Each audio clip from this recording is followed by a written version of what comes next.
Oke, baik. Model-model pembelajaran ini sebenarnya bicara tentang model pembelajaran secara umum. Nanti silakan Bapak Ibu kembangkan di mata pelajaran fikih. Ya. Jadi kenapa harus kita menggunakan model-model pembelajaran, gitu ya? Ya, ada banyak konsep yang disebut oleh para ahli. Bahkan sejak era Confucius, misalnya dia berkata, "What I hear, I forget." Apa yang kudengar, aku lupa. What I see, I remember. Apa yang kulihat, aku ingat. Ketika aku kerjakan, I understand. Maka aku paham. Melvin L. Silverman dalam buku Active Learning juga menyebut hampir sama, bahkan dia kembangkan. What I hear, I forget. Apa yang kudengar, aku lupa. Apa yang kudengar, apa yang kulihat, aku ingat sedikit. Ketika kudengar, kulihat, lalu aku mempertanyakan, mendiskusikan, ya, maka aku mulai mengetahuinya. Ketika aku melihat, mendengar, melihat, mendiskusikan, dan melakukan, ya, maka dia lebih mengetahui dan lebih terampil. Dan ketika dia mengajarkan, maka aku menguasai materi itu. Jadi dalam ajaran Islam juga hampir sama disebutkan, khairukum man ta'allamal Qur'an wa 'allamahu. Sebaik-baik kamu adalah orang yang mempelajari dan mengajarkan Quran. Jadi yang tertinggi itu adalah yang mengajarkan. Maka suatu penelitian menunjukkan dalam buku Melvin L. Silverman itu dijelaskan, kebanyakan guru itu berbicara kurang lebih 100 sampai 200 kata per menit. Jika siswa konsentrasi, mereka hanya dapat mendengar 50 sampai 100 kata per menit. Jadi keterbatasan siswa mendengar itu ya tidak sama dengan kita yang berbicara. Bicara kita bisa banyak, tapi yang mendengar itu terbatas. Apalagi paham. Makanya ada kerucut pengalaman. Disebutkan dalam kerucut pengalaman, ketika orang membaca, dia hanya bisa memahami yang dibaca itu 10%. Jadi kalau kita mengajar, suruh aja anak itu membaca, lalu kita pergi. Anak-anak, Bapak hari ini ada kegiatan ya, buka halaman sekian, baca. Nanti saya kembali lagi. Itu anak-anak bisa memahami cuma 10%. 10%. Jadi makanya kalau Anda pun membaca modul itu saja, apalagi tidak mematuhi instruksi modulnya, itu juga bisa jadi seperti ini. Hanya 10%. Kalau mendengarkan ceramah pakai MP3 gitu, atau kita pakai saya merekam gitu, misalkan di WA itu kita, kalau sekarang masa daring ini, ada yang mengajar itu direkamnya di WA gitu kan, supaya dengan murid-muridnya. Itu hanya dapat 20% ketika dia mendengar. Tapi kalau ada gambarnya, seperti sekarang kita pakai Zoom, ada gambar, ini bisalah Bapak Ibu paham sebanyak 30%. 30% ketika anak melihat. Dan ketika anak itu terlibat berdiskusi, ada yang mau bertanya, itu bisa 50%. Maka hari ini saya minta juga, silakan Anda nanti bertanya gitu. Tanyalah gitu. Tapi kalau tak mau bertanya, baik melalui chat maupun langsung, ya berarti hanya dapat 30% gitu. Tidak akan lengket apa yang didengarkan itu. Tak akan lengket apa yang dilihat itu. Tapi kalau Anda disuruh presentasi, itu bisa 70%. Maka nanti saya minta tolong disiapkan, siapa yang mau presentasi, saya minta yang pakai laptop ini, kalau pakai HP nggak bisa ini. Maka kemarin saya bilang, usahakan diskusi kita ini pakai laptop. Jadi yang sudah punya PowerPoint selama ini, saya minta nanti tolong salah satu di antara kita menampilkan, bersedia menampilkan PowerPoint-nya. Kita akan analisis. Ya, apakah itu sudah bagus atau tidak sebagai media pembelajaran. Kemudian ketika dia bermain peran, bersimulasi, mengerjakan hal-hal yang nyata, maka dia bisa mencapai pemahaman sampai 90%. Maka apalagi fikih, saya kira tidak sulit ya. Fikih ini banyak praktek, maka ya bagaimana kita mendesain pembelajaran itu harus sampai kepada mempraktekkan. Sholat misalnya, jangan sholat itu diceritakan. Ya, ketentuannya boleh diceritakan, boleh didiskusikan, tetapi cara penerapannya, praktek sholatnya harus dipraktekkan. Apakah kita dulu mendemonstrasikannya untuk dilihat siswa, atau siswa itu ke depan, atau semuanya sekaligus kita minta untuk memperagakan sholat. Semua harus terlibat. Ya. Zakat misalnya, jangan hanya menceritakan zakat, simulasikan. Ya, jangan pula kambingnya dibawa ke kelas, ontanya dibawa ke kelas, bukan. Ya disimulasikan, buat medianya. Ya, mungkin gambar-gambar kambing kah, ada boneka-boneka unta kah, gitu kan, dibagi. Ini 2 tahun umurnya, ini 3 tahun, 4 tahun, berapa zakatnya? Zakat fitrah misalnya, ya dibawa ke kelas, bawa berasnya, bawa timbangannya, berapa ukuran fitrah itu, bagaimana cara menolaknya, menolak dalam artian apa? Menyerahkannya kepada orang yang menerima. Itu dipraktekkan. Haji misalnya, jangan cuma cerita, bawa ke lapangan, mereka manasik, praktek manasik haji. Jadi kalau fikih semua saya kira bisa dipraktekkan. Yang tak bisa dipraktekkan itu cuma satu, itu istinja, itu jangan dipraktekkan. Ya kan? Istinja jangan dipraktekkan. Mandi wajib itu satu lagi. Mandi wajib bisa juga disimulasikan, cuman jangan dibuka pakaiannya. Nah, cuman simulasi mengguyur air aja gitu. Jadi begitu fikih sangat mudah lah. Sangat mudah untuk dibawa ke praktik. Oleh karena itu, gimana mengajar itu, kita dari verbal bicara ke visual, sudah bicara ada gambar, ada video gitu. Lalu kita kembangkan bagaimana siswa terlibat, sehingga pada akhirnya mereka menjadi berbuat gitu. Jadi upayakan setiap mengajar itu harus melibatkan dan mereka berbuat. Nah, inilah dibutuhkan merancang model pembelajaran. Ini secara teori saya kira tidak begitu kita kembangkan. Apa bedanya ya strategi pendekatan? Kalau di K13 pendekatan lebih dahulu, ada strategi, ada apalagi metode, ada teknik, ada taktik, ya, begini ya. Yang pertama itu namanya pendekatan. Pendekatan itu cara pandang si guru terhadap pembelajaran. Apakah berpusat pada guru atau berpusat pada siswa. Kalau strategi pembelajaran itu apakah strateginya eksposisi, berarti gurunya yang banyak menyampaikan, seperti saya sekarang ini eksposisi namanya ini. Atau discovery learning, siswanya yang banyak mencari. Seperti Anda bikin tugas, diskusi kita di LMS, itu adalah discovery learning. Baca modul, itu discovery learning. Buat resume, itu discovery learning. Apakah grup individual learning, itu juga bagian dari strategi. Sampai sekarang kita kebanyakan karya ini tentu kerjanya individual learning. Metode, cara menyampaikan. Ya, apakah ceramah, demonstrasi, praktek, presentasi, sosiodrama, drill, retasi, itu adalah metode.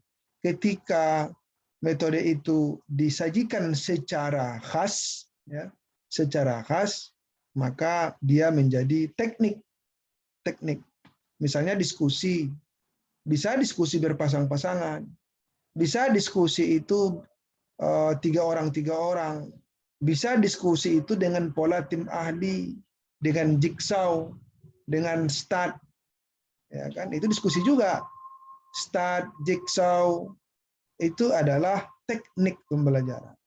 Tapi ketika dia secara khas disajikan, dia juga bisa disebut orang menjadi model pembelajaran. Tapi yang pasti model itu adalah seluruhnya, satu kesatuan dari pendekatan, strategi, metode, teknik, taktik yang disajikan secara khas. Kalau taktik itu adalah gaya ya. Misalnya ceramah, ada gayanya dengan humor, ada serius, itu adalah gaya, style. Tapi bukan gaya sifat bapak itu. Oh ini bapak ini pemberang, bapak ini pemarah, gayanya pemarah, itu bukan gaya, itu sifat bapak itu yang pemarah. Yang namanya gaya itu bisa kita ganti-ganti sebagai bagian dari metode mengajar. Ya. Kalau pagi-pagi biasanya serius, jangan banyak tawa-tawanya, lagi segar kan, jangan tetap ceria. Kalau sudah siang-siang seperti ini, ya harus ada ketawa-ketawanya supaya jangan ngantuk gitu. Nah itu namanya taktik, style. Oke. Bahkan untuk mendesain pembelajaran, kata Melvin, butuh juga kita membuat ruang belajar, ruangan kelas yang bervariasi. Kalau tetap muka. Kalau tidak tetap muka seperti sekarang, ya juga bervariasi. Paling tidak background saya coba untuk bervariasi kan. Kadang saya buat gambar Minang, kadang saya buat bergerak. Ya, paling tidak itulah variasinya. Tapi kalau tetap muka harus bervariasi.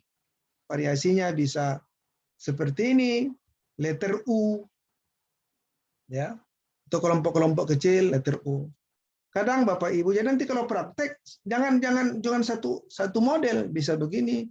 Ya, kalau bisa Bapak Ibu kalau mengajar ya di pendahuluan sudah dijelaskan di papan tulis atau kalau ada infokus, tolong diatur ruangan kelasnya seperti gambar berikut. Sini kelompok 1, 2, 3, 4, 5, 6 ya. Jadi ada 6, 4 orang sekelompok, misalnya 24 siswanya kalau memang 24. Kan begitu.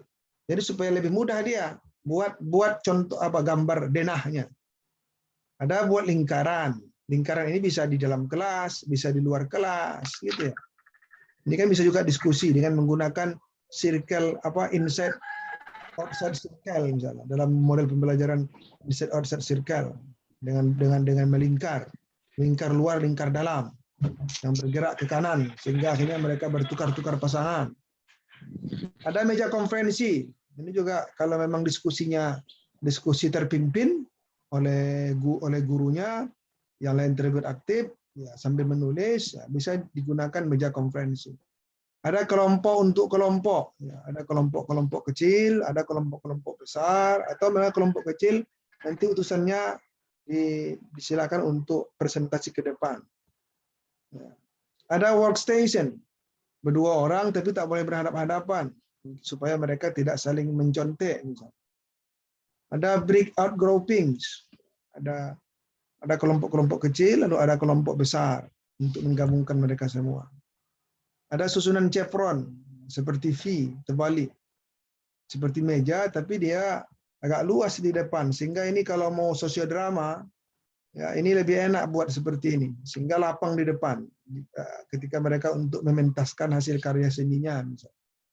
Nah ini yang selalu Bapak Ibu pakai, ya kan?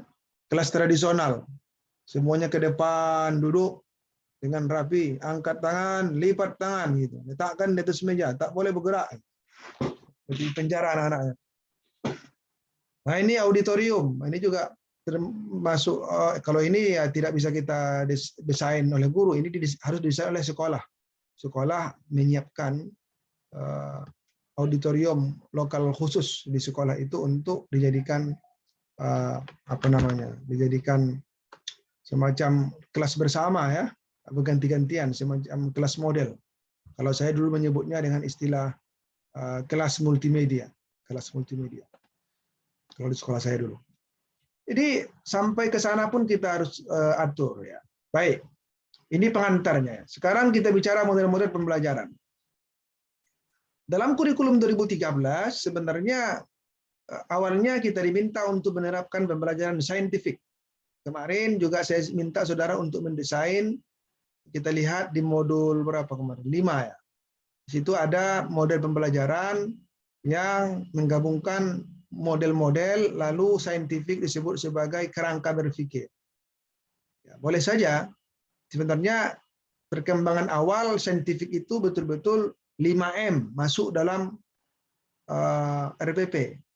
Pada tahun 2016, ya 2016 kita bertemu 2016 ya 2017 kita bertemu lagi di Kemdikbud itu akhirnya bersepakat bahwa saintifik bukan satu-satunya model pembelajaran. Lalu terjadi perdebatan apakah saintifik itu sebagai model atau hanya sebagai pendekatan atau saintifik sebagai metode atau saintifik hanya dalam bentuk kerangka berpikir saja. Berbeda-beda pendapat. Ya biar sajalah. Nanti yang penting saudara harus memahami bahwa kalau nanti buat PTK, nanti ini juga kita buat PTK ya. Kalau buat PTK itu ada model pembelajaran, tapi model itu nanti kita harus Kita harus menggunakan teori berdasarkan referensi yang kita gunakan. Kalau memang dia saintifik itu referensi yang Bapak Ibu pakai disebut sebagai sebagai pendekatan, maka ya gunakan di PTK itu dia sebagai pendekatan. Jadi sebenarnya tergantung referensi yang digunakan. Tapi tahun 2017 sampai sekarang, kemarin sudah saya share ya sudah ada nggak? Saya share di grup pembelajaran SMP sudah ya. Di situ dibuat contoh-contoh. Tapi jangan hanya yang 5 ini ya, jangan cuma yang 5 ini. Ini cuma contoh, inspirasi saja.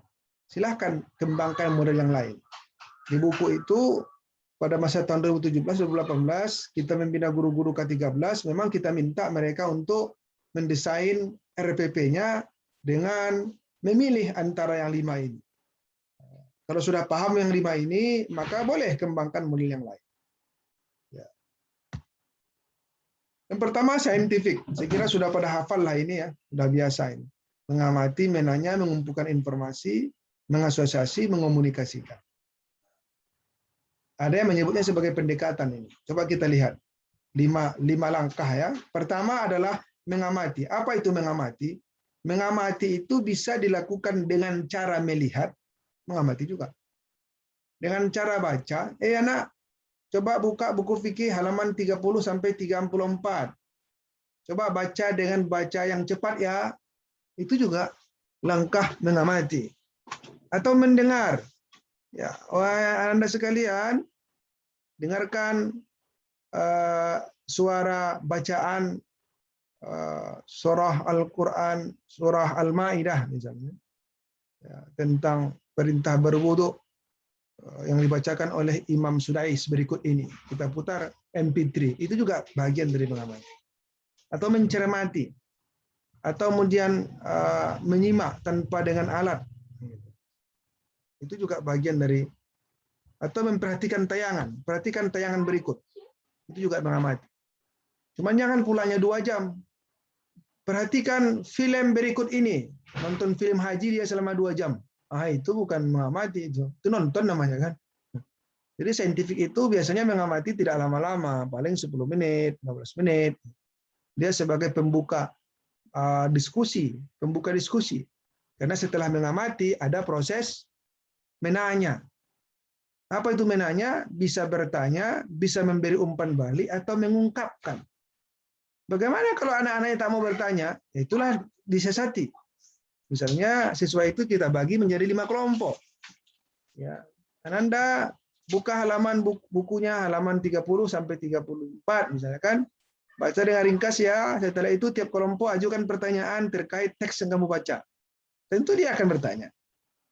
Tapi kalau cuma kita ceramah seperti saya kemarin kan, saya ceramah, saya terangkan, saya tanya, ada pertanyaan Bapak Ibu? Diam semua. Sudah Pak, mau maghrib ya Pak, ya kan? Itu kan tidak saintifik itu. Tapi yalah, memang tidak saintifik. Saya cuma ngasih informasi saja. Tapi kalau pembelajaran mestinya ada bertanya. Baru mengumpulkan informasi yang ketiga. Jadi setelah ada ide ada pemancing ide, yaitu tadi mengamati, lalu terjadi diskusi untuk mendalaminya apa yang ditanyakan tadi, maka mereka mencari, mengumpulkan informasi dengan berpikir kritis atau berdiskusi atau mengeksperimen. Tergantunglah Bapak Ibu mau pakai model apa. Makanya tadi di modul itu saintifik dijadikan sebagai kerangka berpikir. Jadi ketika mengumpul informasi ini sebenarnya bisa dimasukkan beberapa metode dan beberapa teknik. Misalnya mengajarkan sholat. Mungkin pertama Bapak Ibu menayangkan tentang orang sholat. Gambar sholat atau video orang sholat. Lalu diminta mereka berpendapat menanggapi tayangan itu. Lalu mereka diminta untuk mendiskusikan tata caranya. Kalau mendiskusikan berarti dia diskusi. Atau mungkin Bapak Ibu minta di antara mereka untuk tampil ke depan, mempraktekkan sholat yang benar menurut mereka dulu. Ini kan belum kita kasih yang benarnya ini. Itu namanya metode, apa namanya? Demonstrasi. Kan begitu. Atau mungkin eksperimen, uji coba. Ya, uji coba. Apa contoh uji coba itu kalau di fikih? Misalnya ketika mengajarkan tentang istinja. Ananda, kalau pipis itu jangan berdiri. Jangan berdiri dengan menekan apa namanya? Dengan apa namanya kalau bahasa Indonesia itu.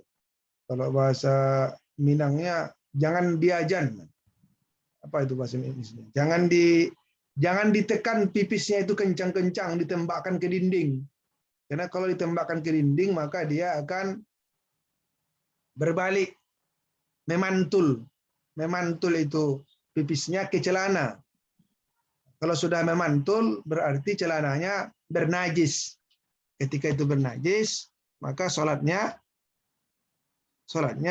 tidak sah karena dia bernajis. Kira-kira yakin tidak ya memang terjadi itu? Yakin tidak kalau pipis berdiri itu dengan kencing laki-laki ke dinding diapakan, lalu celananya tidak digulung gitu, ataupun walaupun tak ke dinding ke kloset, tetapi celananya tidak digulung ke atas. Kira-kira kena enggak?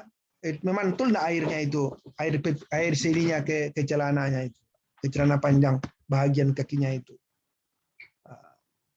Mungkin siswanya ragu, iya atau enggak ya, iya atau enggak ya. Sekarang coba kamu uji coba.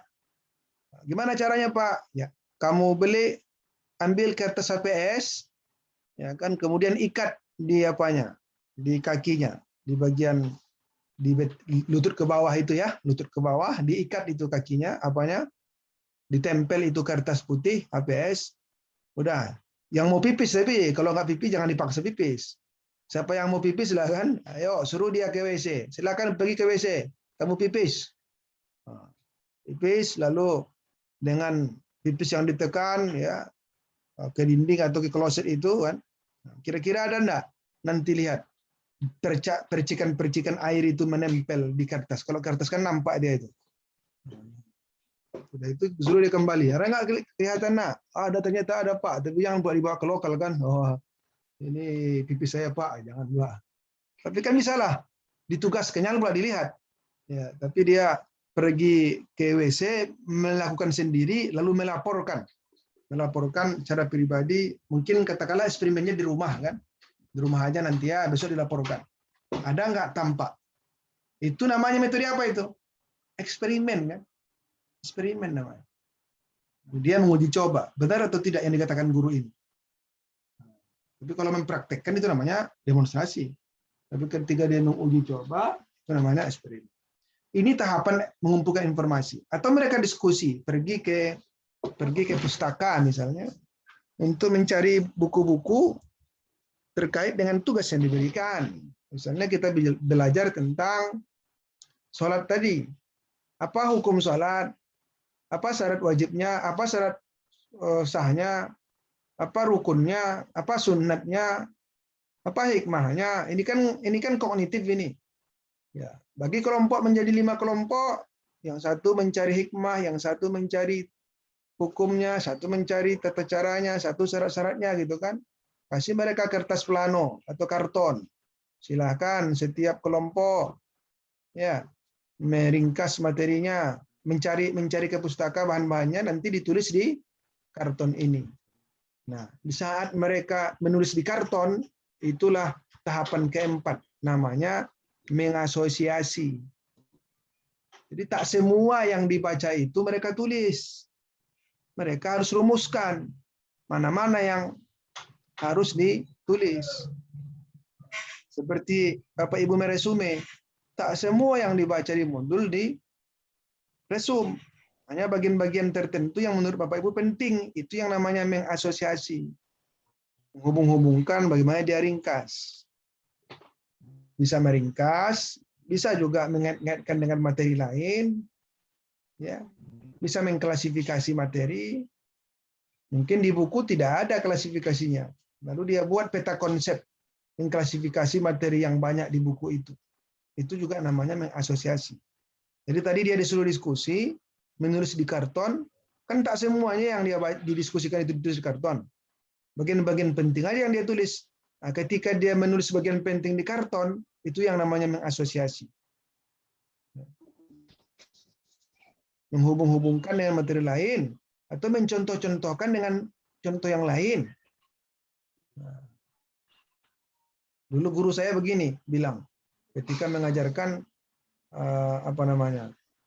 mengajarkan tentang fi'il mudhari. Ma farqun bainahuma? Fi'lul mudhari muannas atau muzakkar? Coba, apa bedanya? Muzakkar dengan muannas fi'il mudhari. Kalau fi'il muannas untuk perempuan, kalau muzakkar untuk laki-laki. Iya, apa beda tandanya? Apa tandanya fi'il mudhari? Tak marbuto. Oh, itu kalau laki-laki, kalau muzakkar pakai iya. Kalau perempuan? Kalau muannas pakai ta. Kenapa seperti itu? Mungkin itu menurut nahunya. Kata guru saya tidak seperti itu, Bu. Kata guru saya begitu. Ingati saja. Kenapa muannas itu ta? Iya, ingat aja. Ta itu 2 titiknya di atas. Tapi kalau muzakkar itu titiknya 2 di bawah. Oh, gitu ya Ustaz ya. Gitu. Lebih mudah deh. Lebih mudah diingat. Iya kan, mulai ingat kan? Ya itu kan. Itu yang namanya asosiasi. Ini selalu ingat itu Bu Pak. Jadi sampai sekarang saya ingat itu yang kata guru saya itu. Itu yang namanya asosiasi. Jadi guru itu pandai dia mengasosiasi sehingga lengket di otak kita. Oh itu ya. Itu yang muzakkar muannas ya. Itu salah satu contoh. Tapi itu hati-hati menggunakan itu nanti ya. Katanya guru kiri nanti katanya. Tapi saya diajarin itu masih SD loh, masih kelas 4 kalau nggak salah itu. Kelas 4 SD. Jadi kami di kampung pagi sekolah SD, sorenya kita ngajar ibtidaiyah. Ya, jadi belajar Arab, semuanya bahasa Arab atau Arab Melayu. Begitu tradisi kita di kampung sampai sekarang. Yang terakhir baru mengkomunikasikan hasil diskusi itu mereka presentasikan atau mendialogkan atau menyimpulkan. Inilah yang disebut dengan saintifik. Nah, tergambar ya, saya kira Bapak Ibu tergambar bagaimana cara mengajarnya. Cuma nanti tugasnya bagaimana Bapak Ibu menyusun kalimat itu di RPP. Jadi makanya nanti kalau nulis RPP sudah terbayang kita cara ngajar itu, baru kita tuliskan di RPP. Kalau sudah ditulis di RPP, ya lakukan pembelajaran seperti yang kita tulis di RPP. Ini sangat banyak sekali orang yang nulis RPP bagus-bagus, tetapi nyatanya hanya sebagai administrasi. Capek-capek nulis RPP, didesak-desak kepala madrasahnya, ada yang naik asam uratnya, ada yang naik kolesterolnya, ada yang naik tensinya, tapi tak diterapkan. Kan bikin penyakit aja itu. Saya kira itu karakter yang konyol ya. Saya termasuk yang gimana ya? RPP itu jangan ribet-ribet lah. Tapi yang itu memang betul-betul bayangan kita. Sekarang kan ini ajaran baru ini, seharusnya sudah selesai RPP Bapak Ibu. Terbayang kita, nah ini materinya, ini modelnya, kita tuliskan. Nanti ketika mengajari itu, kita lihat RPP itu, jangan pula beda. Di modelnya saintifik, begitu diterapkan, ceramah melulu.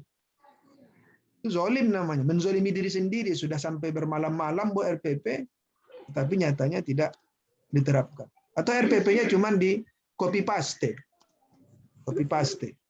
Nanti Pak Reski dapat RPP dari kawan dari Jawa Timur ya kan. Nah, dibuat RPP-nya Jawa Timur, lupa dia mendelete Jawa Timur ya kan. Padahal dia di Pasaman Barat, dibuatnya Jawa Timur. Di Sidoarjo ya, apa ya, ada yang di Kudus ya. Apa yang Kudus ya. Kena repet lah sama kepala madrasahnya, mampus jadinya kan. Jadi ya, hati-hati.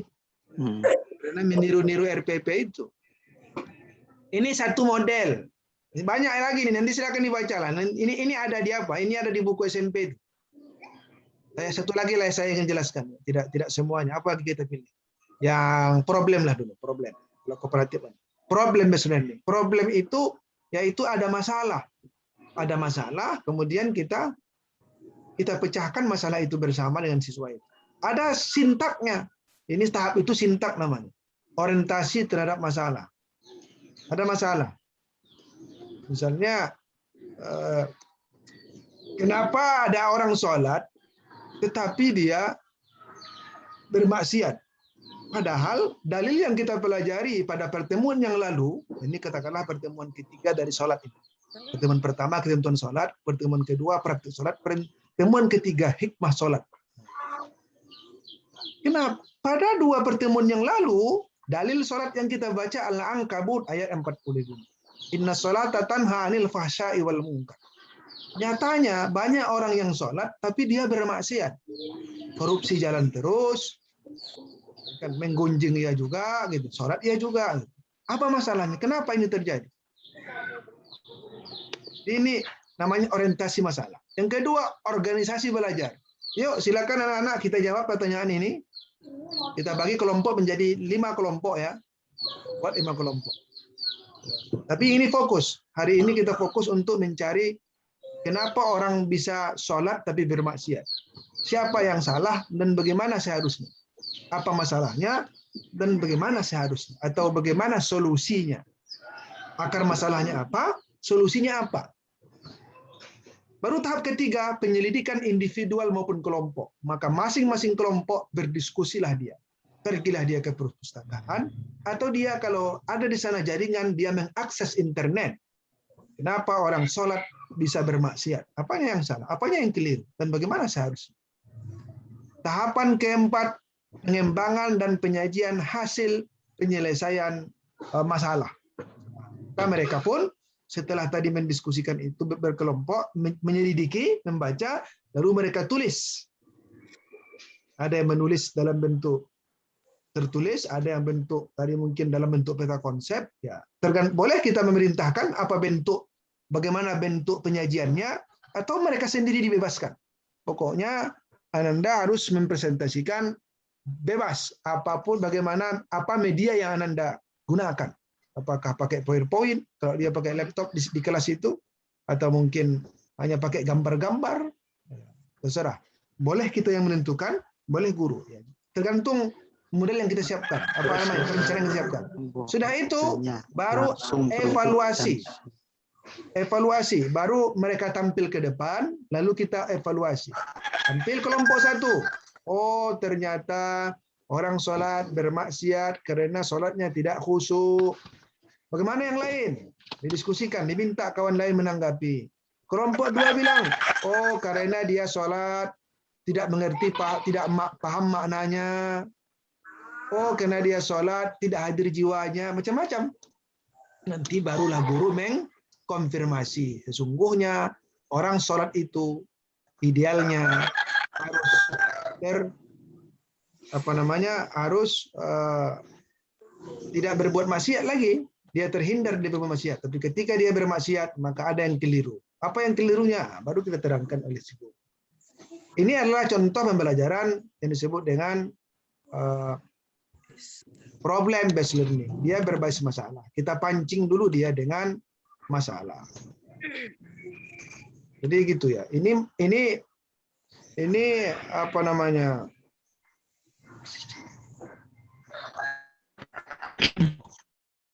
Masih ada yang ribut nih. Ada ayam-ayam yang berbunyi nampaknya. Itu contoh ya. Problem based learning. Sekira nanti boleh dilihat yang lain, ada inquiry, ada discovery, juga punya sintak, bahkan ada project based learning. Nanti project ini misalnya menentukan project ada sampai 6. Contohnya begini. Contohnya saya buka project ini. Nanti kita desain di RPP seperti ini. Kelihatan ya. Kita gunakan project, materinya tentang materi apa ini? Toharoh kalau nggak salah saya. Iya, toharoh. Coba lihat. Project itu ada 6. Oh ya, tadi saya kasih pertanyaan. Apakah sintak itu harus diterapkan atau tidak? Dibuat atau tidak di RPP? Ya, jawabannya saya lihat tadi bervariasi. Ada yang mengatakan tak perlu, ada yang mengatakan perlu. Dalam aturan tidak ada yang mengatur.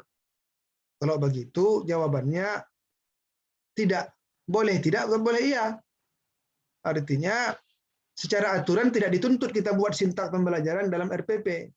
Tetapi untuk lebih jelasnya apa yang kita rencanakan, ketika kita memang menggunakan satu model pembelajaran, kita tahu model itu punya sintak, maka sebaiknya tulislah sintak itu di RPP sehingga lebih jelas. Ketika ada orang yang ingin membaca RPP kita, tahu dia langkah-langkah.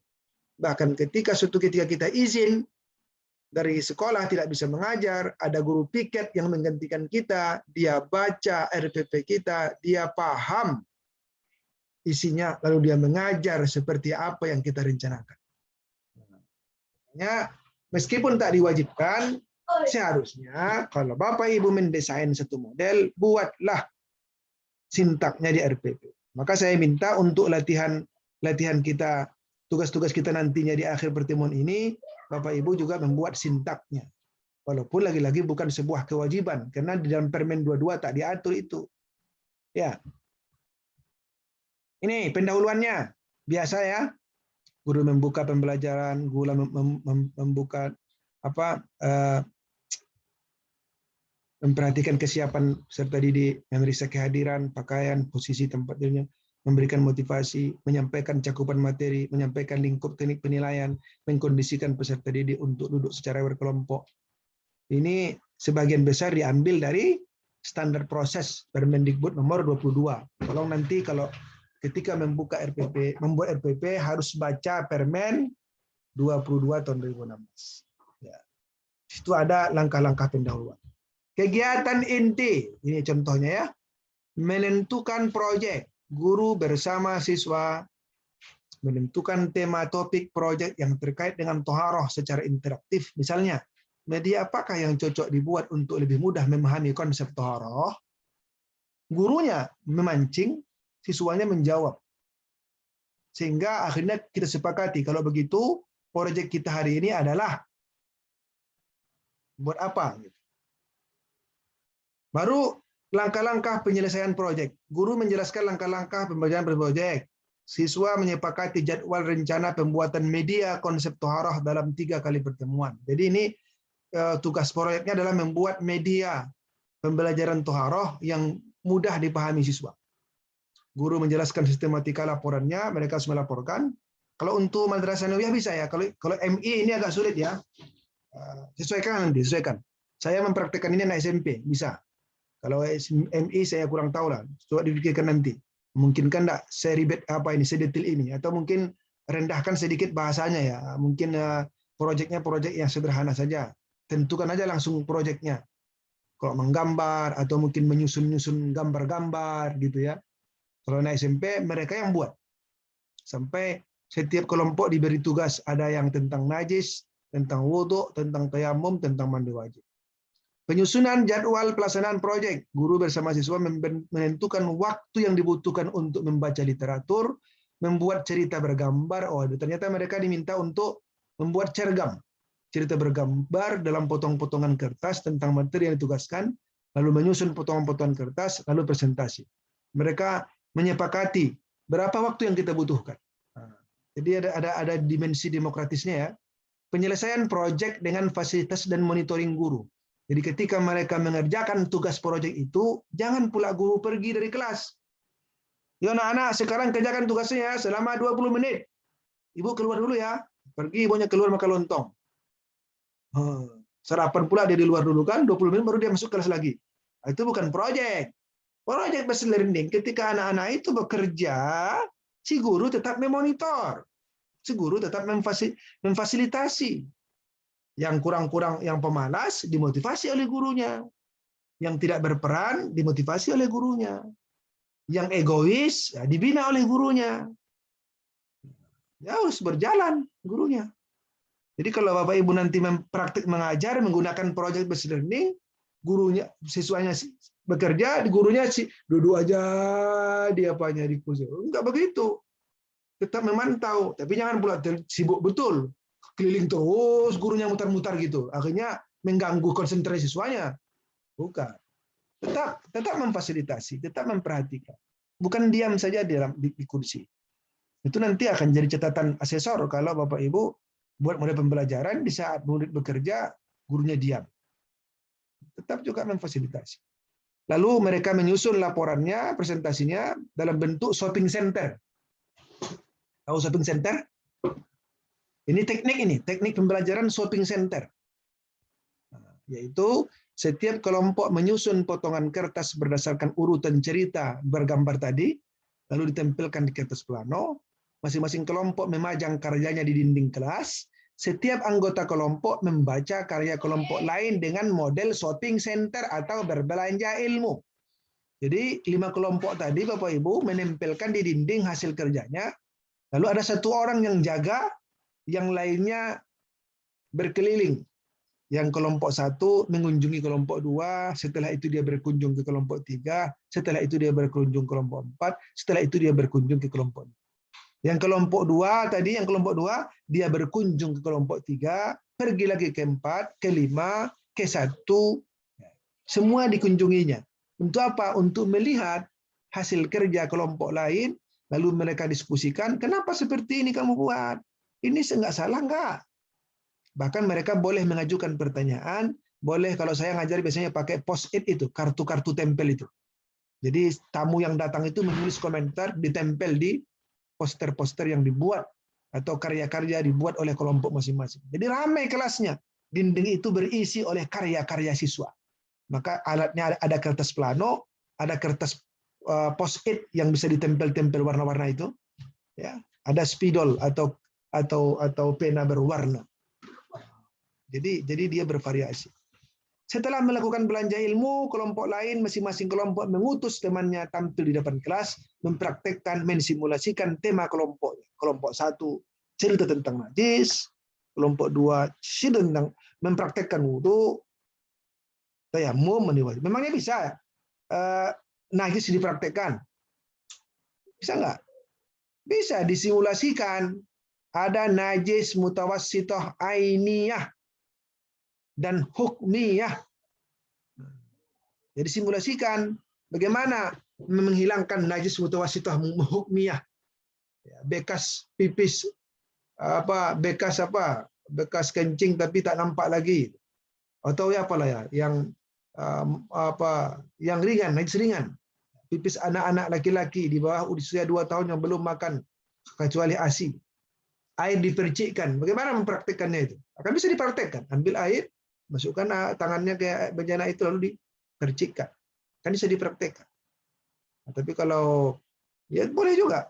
Bagaimana menyamak jilatan anjing atau babi. Jangan pula dicari anjing yang disuruh menjilat. Bukan itu. Tapi ya seolah-olah ada katakanlah piring yang terkena jilatan anjing. Gimana membersihkannya? Cari tanah, ada air, ya. Praktekkan. Baru mantap pembelajarannya. Bawa air, bawa piring, bawa tanah. Tanah banyak di halaman itu kan. Praktekkan oleh kelompok itu. Ini SMP, ini sanawiyah, gitu ya. Bisa lah. Kalau memang ada pelajaran itu di sanawiyah ya. Kalau di SMP ada itu. SMP silakanlah disesuaikan. Wudu juga dipraktekkan. Tayamum dipraktekkan. Mandi wajib dipraktekkan. Jadi tadi shopping centernya itu berbagi ilmu pengetahuan, tetapi ketika dia mempraktikkannya, dia harus praktek betul-betul menggunakan metode demonstrasi. Barulah evaluasi proses belajar, guru melakukan refleksi, siswa secara berkelompok menerima tugas dari guru untuk selanjutnya. Jadi nampak ya, jadi 6 sintak dari project based learning itu tampak nanti di RPP. Gimana Bapak Ibu mendesain itu? Ini tugasnya nanti ketika buat RPP. Sekarang saya kasih bocoran juga lah. Ini cara bikin RPP nanti. Karena ini terkait dengan materi model pembelajaran. Baik Bapak Ibu sekalian, itu terkait model. Adapun teknik-teknik nanti insya Allah kita akan jelaskan di PTK ya. Mungkin ini di PTK nanti. Ada yang teknik-teknik itu macam-macam namanya. Ada namanya index card match, ada namanya giving question getting answers ya. Ada namanya jigsaw learning ya. Tapi di buku-buku sudah ada lah, banyak lah. Saya kira Bapak Ibu sudah banyak buku baca inilah. Nanti ini juga akan saya share di grup supaya bisa Bapak Ibu baca. Sekira itu untuk model pembelajaran. 1 jam, 40 menit saya bicara. Belum lagi kita bicara media dan LKPD. Tapi LKPD saya kira tidak begitu banyak lah ya, sudah paham lah ya. LKPD itu kan cuman lembar kerja untuk melaksanakan tugas-tugas. Tapi ya satu lagi ada yang media pembelajaran yang perlu saya terangkan. Terkait dengan model silakan, ada yang mau bertanya?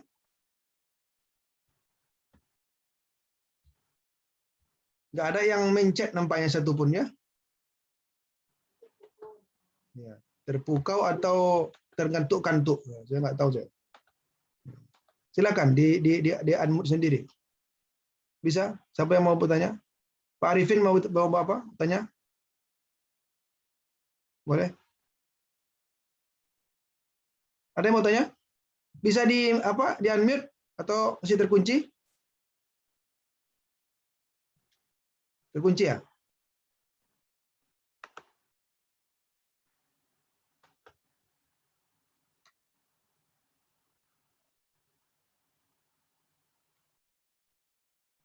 Coba.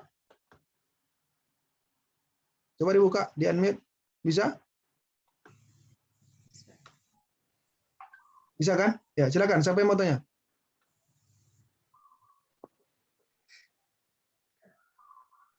Ada yang mau tanya? Enggak? Gimana Pak Arifin?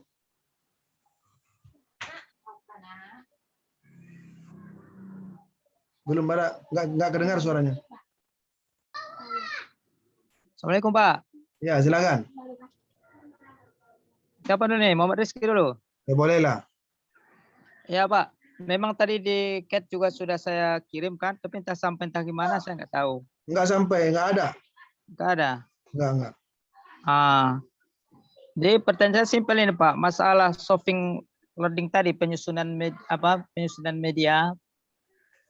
Kalau kita suruh anak seperti loading tadi kunjung mengunjungi antara satu kelompok dengan kelompok lain, ketika mereka mengetahui hasil dari kelompok yang lain, nanti yang tidak pas ataupun di luar jalur, maka akan menjadi bahan ketawaan atau lelucon.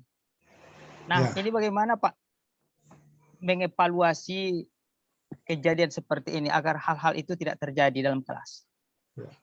Biar saja. Jadi mau mereka tertawa, mereka apa, disitulah kita mendidiknya. Disitulah kita mendidik karakter. Jadi ketika ada anak itu yang mencemeh, jangan pula kita biarkan dalam arti dilepaskan. Awas kau ya, saya catat ya, kamu mencemeh, bukan begitu. Tapi ketika ada anak seperti itu, maka guru harus langsung memberikan nasihat, membinanya. Atau nanti kalau tidak terlalu parah, tentu kita harus datangi dia, tidak boleh mengapa. Tentu dari awal-awal sudah dijelaskan cara mainnya, cara bekerjanya. Dan Anda kunjungi ke yang lain, kalau salah buat komentar, tapi tidak boleh mencaci, tidak boleh mentertawakan, tidak boleh membuli. Siapa yang membuli, itu nanti berarti akhlaknya tidak baik. Itu akan masuk dalam catatan Bapak sebagai praktek sikap yang buruk. Kan begitu, yang itu dikasih tahu dulu Pak. Kasih tahu dulu. Iya. Cuman karena ketika mereka melakukan itu, maka disitulah terjadi proses pendidikan karakter. Maka mereka akan dicatat. Tapi kalau Bapak cuma ceramah tok, maka tidak akan bertemu itu. Bapak tak akan bisa melihat siapa yang pencemeh, siapa yang tak mencemeh. Makanya saya katakan untuk mendidik karakter, penanaman pendidikan karakter mesti melakukan model-model pembelajaran. Dengan adanya shopping center, contohnya tadi, kita akan tahu siapa anak-anak itu yang berkarakter baik, yang bisa menghargai pekerjaan temannya, siapa yang tidak bisa menghargai. Gitu kasus ya? Begini Pak, kasus yang sering ditemui Pak kan dalam proses pembelajaran dengan shopping ini, di mana tingkat emosi seorang peserta didik itu cepat naik ketika dia menerima hal yang seperti itu. Sekarang saya tanya, Pak Rizky pernah melakukan itu? Pernah? Pernah saya melakukan diskusi. Ketika dilakukan di awal-awal sudah diberitahu? Sudah diberikan aturan-aturan mainnya. Namun ketika dalam prosesnya karena namanya masih peserta didik Bapak, tingkat emosinya itu naik sehingga emosi ini tidak mampu dikontrol, menjadi masalah. Masalahnya ketika kita sudah tidak dalam lokal. Nah, ini masalahnya Pak. Ketika di dalam lokal berarti anak Bapak itu bermasalah jiwanya. Berarti itu yang Bapak harus perbaiki. Itu yang harus kita perbaiki. Maka kalau ini kan pendekatan konseling lagi. Kalau ada anak yang mau membuli terus, berarti bermasalah kelas itu, bermasalah sekolah itu. Kalau memang banyak ya. Tapi kalau 1-2 orang ini harus ditangani secara psikologis. Ya memang harus seperti itu. Ya untuk merubah sikap kan tidak seperti merubah orang sakit. Orang sakit panas demam dikasih paracetamol 2 jam turun panasnya. Kalau orang bermasalah secara akhlaknya nggak bisa begitu kan?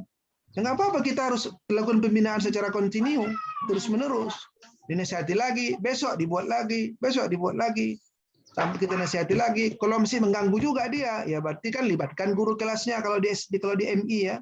Kalau di MTS libatkan wali kelasnya, libatkan BK, tak bisa juga, maka panggillah orang tuanya, lakukan konferensi kasus. Kenapa anak ibu ini sering kali membuli teman-temannya? Kenapa dia sering tidak bisa ngontrol emosinya, marah-marah? Jangan-jangan dia ABK.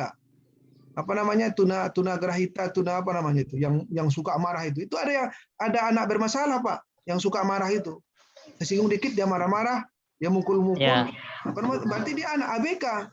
Kalau ABK mungkin guru fikih tak bisa nanganin. Yang nangani itu adalah guru inklusi.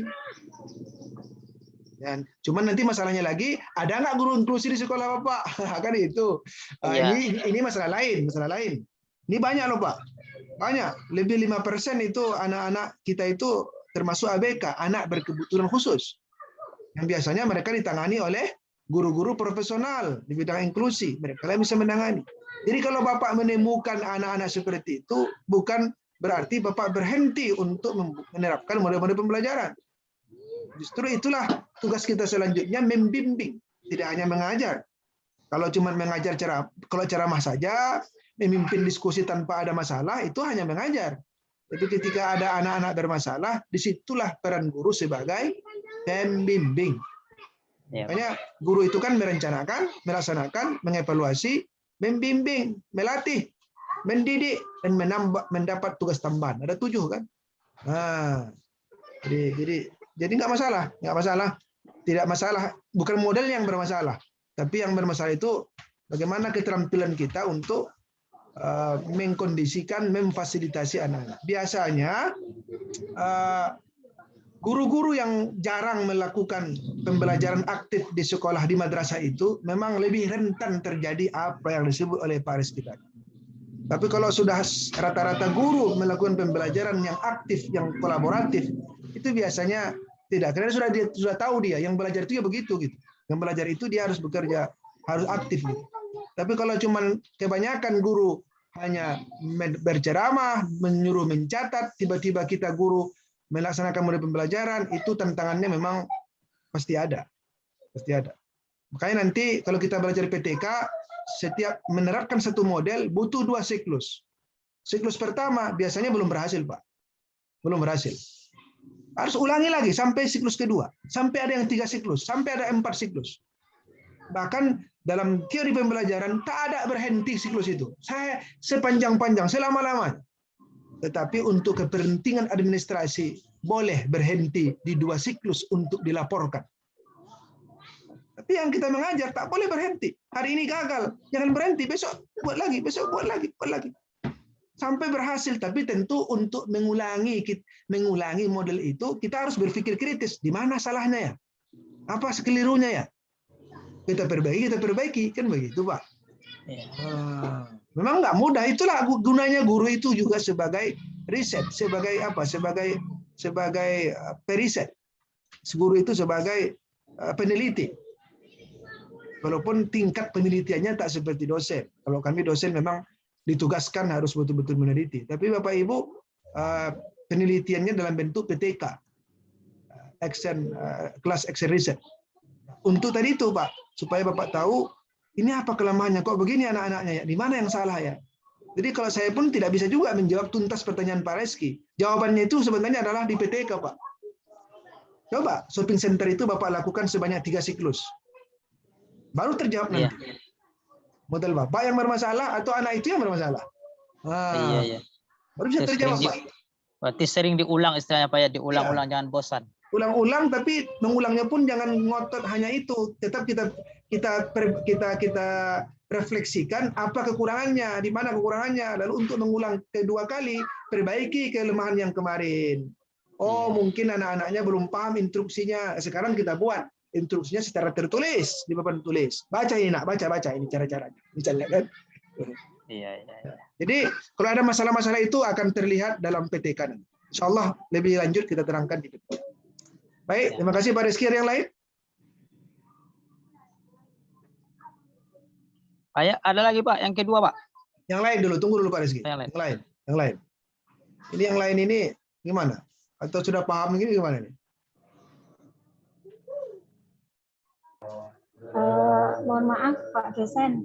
Silakan Pak Muhammad. Ya, ketika kita pernah menerapkan pembelajaran seperti tadi ya post-it ya.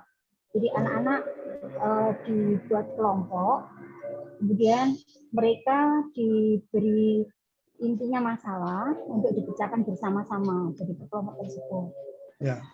Kemudian ketika kita amati itu ada beberapa anak-anak yang aktif dan ada beberapa anak-anak yang pasif ya. Kita berusaha untuk memotivasi anak-anak yang pasif ini, tetapi pada akhirnya mereka memang apa ya, untuk perubahan banyak itu tidak terlihat. Nah ini bagaimana kiat kita sebagai guru? Apakah kita yang nggak bisa memotivasi atau memang cara kita yang kurang gitu loh Pak? Mungkin ada kiat untuk membangkitkan motivasi mereka untuk bisa seperti teman-temannya yang aktif. Itu aja sih Pak. Ya, terima kasih Bu. Itu coba diskusi apa yang Ibu gunakan? Metode apa yang Ibu gunakan? Diskusi pola apa? Kita ini sih, saya lupa ini. Cuman kelompok-kelompok aja. Kita kasih kelompok, kita kasih masalah, kemudian di kelompok itu kita kasih post-it seperti yang Bapak inginkan tadi ya. Di situ mereka menulis jawaban, kemudian ditempel di kertas HBS. Kemudian kita tempel di dinding seperti itu. Pernah sih kita lakukan itu. Ya kalau ada kasusnya tidak aktif, maka harus Ibu kreasikan lagi, cari teknik yang lain, teknik yang bisa mengaktifkan. Salah satunya misalnya dengan teknik ini, teknik apa namanya nih, teknik to stray misalnya. Semuanya harus aktif, nggak mungkin tidak. Contohnya ini Pak. Pertama mereka diskusi 4 orang. Ini 4-4 ya, ini contoh ya. 4-4 ya. Katakan tadi seperti kita bicara tentang toharoh tadi. Kelompok 1 najis, kelompok 2 tentang wudhu, kelompok 3 tayamum, kelompok 4 mandi wajib. Ya, silakan berembuk masing-masing kelompoknya menyepakati rumusan ringkasan dari materi yang ditugaskan kepada Ananda. Mungkin di saat itu ada yang aktif, ada yang tidak itu di saat itu. Tapi ingat Ananda, semuanya nanti akan harus berbicara. Yang 2 orang pergi ke kelompok lain, yang 2 orang tinggal di kelompok semula. Apa gunanya? Yang 2 ini akan mempresentasikan ya, yang N dan ya ini ya, oke, ini kita buat ya. Yang D dengan C akan pergi mempresentasikan hasil diskusi najis. Yang si D pergi ke kelompok 2, yang si C pergi ke kelompok 3. Yang si A dengan si B tetap tinggal di kelompoknya. Untuk apa? Si A akan menerima tamu dari kelompok 3, yaitu si I. Si I akan bertanya ke si A, apa sih najis itu? Maka si A akan menjelaskan tentang najis. Yang si B tinggal di kelompoknya, dia akan mendapat kunjungan dari si P, kelompok 4. Dia juga nanti akan menjelaskan tentang najis kepada si P. Adapun si D, dia pergi ke kelompok 2, dia akan menemui si F, akan menjelaskan tentang najis. Si C akan menjelaskan ke si L tentang najis. Paham Bapak Ibu ya? Kalau begitu semuanya aktif kan? Semuanya aktif. Cuman yang 2 orang pergi berkunjung, yang 2 menunggu tamu. Ini to stay, to stray. Ada juga namanya jigsaw. Silakan nanti dilihat istilah jigsaw. Jigsaw juga semuanya aktif. Banyak yang active learning ya. Atau ini, inside, outside, circle. Semuanya ini aktif. Tidak ada yang tak aktif. Semuanya. Ini paham Bapak Ibu caranya nih. Caranya ini mereka melingkar. Ini gimana saya menceritakannya ini ya. Ini harus dipraktekkan sebenarnya. melingkar, katakanlah 10 orang. 10 orang melingkar menghadap keluar. Itu namanya outside circle. Lalu datang 10 orang lain melingkar juga menghadap ke dalam. Itu namanya inside circle. Sehingga akhirnya mereka berlingkar itu berhadap-hadapan. Hadap-hadapan. Lalu kita kasih kartu masing-masing orang berupa pertanyaan. Maka mereka akan diminta berpasang-pasangan mendiskusikan jawaban dari kartu itu. Lalu setelah itu kita kasih waktu 5 menit misalnya. Sudah selesai, maka mereka melangkah ke kanan. Selangkah, berputar dia. Berputar, lingkaran itu berputar, otomatis dia akan berganti pasangan dengan lingkaran berikutnya. Maka dia akan berganti pasangan, bertemu dengan kartu lain. Sehingga semuanya akan aktif. Tidak ada yang tidak aktif. Jadi kalau kasusnya siswa pasif, maka model pembelajarannya yang harus dirubah. Bagaimana semuanya bisa aktif. Atau dengan yang sederhana lah, kita buat dengan menggunakan berpasang-pasangan, praktis rehearsal pairs, atau yang lebih mudahnya kooperatif stick juga boleh. Ya. Bermain jawaban juga bisa, atau bermain pasangan ya. Ada misalnya dalil, kita harus memastikan anak-anak bisa menghafal dalil tentang asnaf yang 8. Ya, asnaf yang 8. Maka berpasang-pasangan, yang satu membacakan hafalannya, yang satu mendengarkan lalu menilai. Kita buat instrumen penilaiannya. Setelah itu bergantian pula. Yang tadi yang menilai, yang membacakan, yang satu lagi menilai. Atau praktik wudhu, Pak, Bu. Wudhu. Contohnya ini. Coba saya perhatik, ada di sini kalau nggak salah.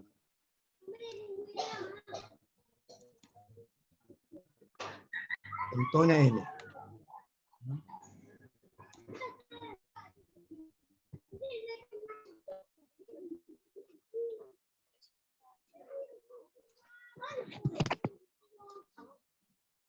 Oh, bukan.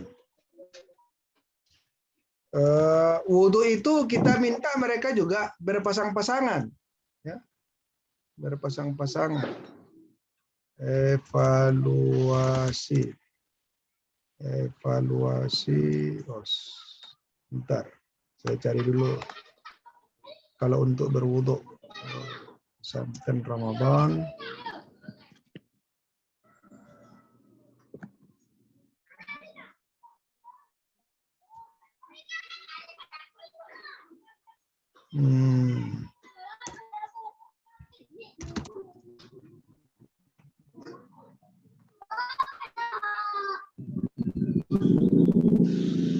Punya ini.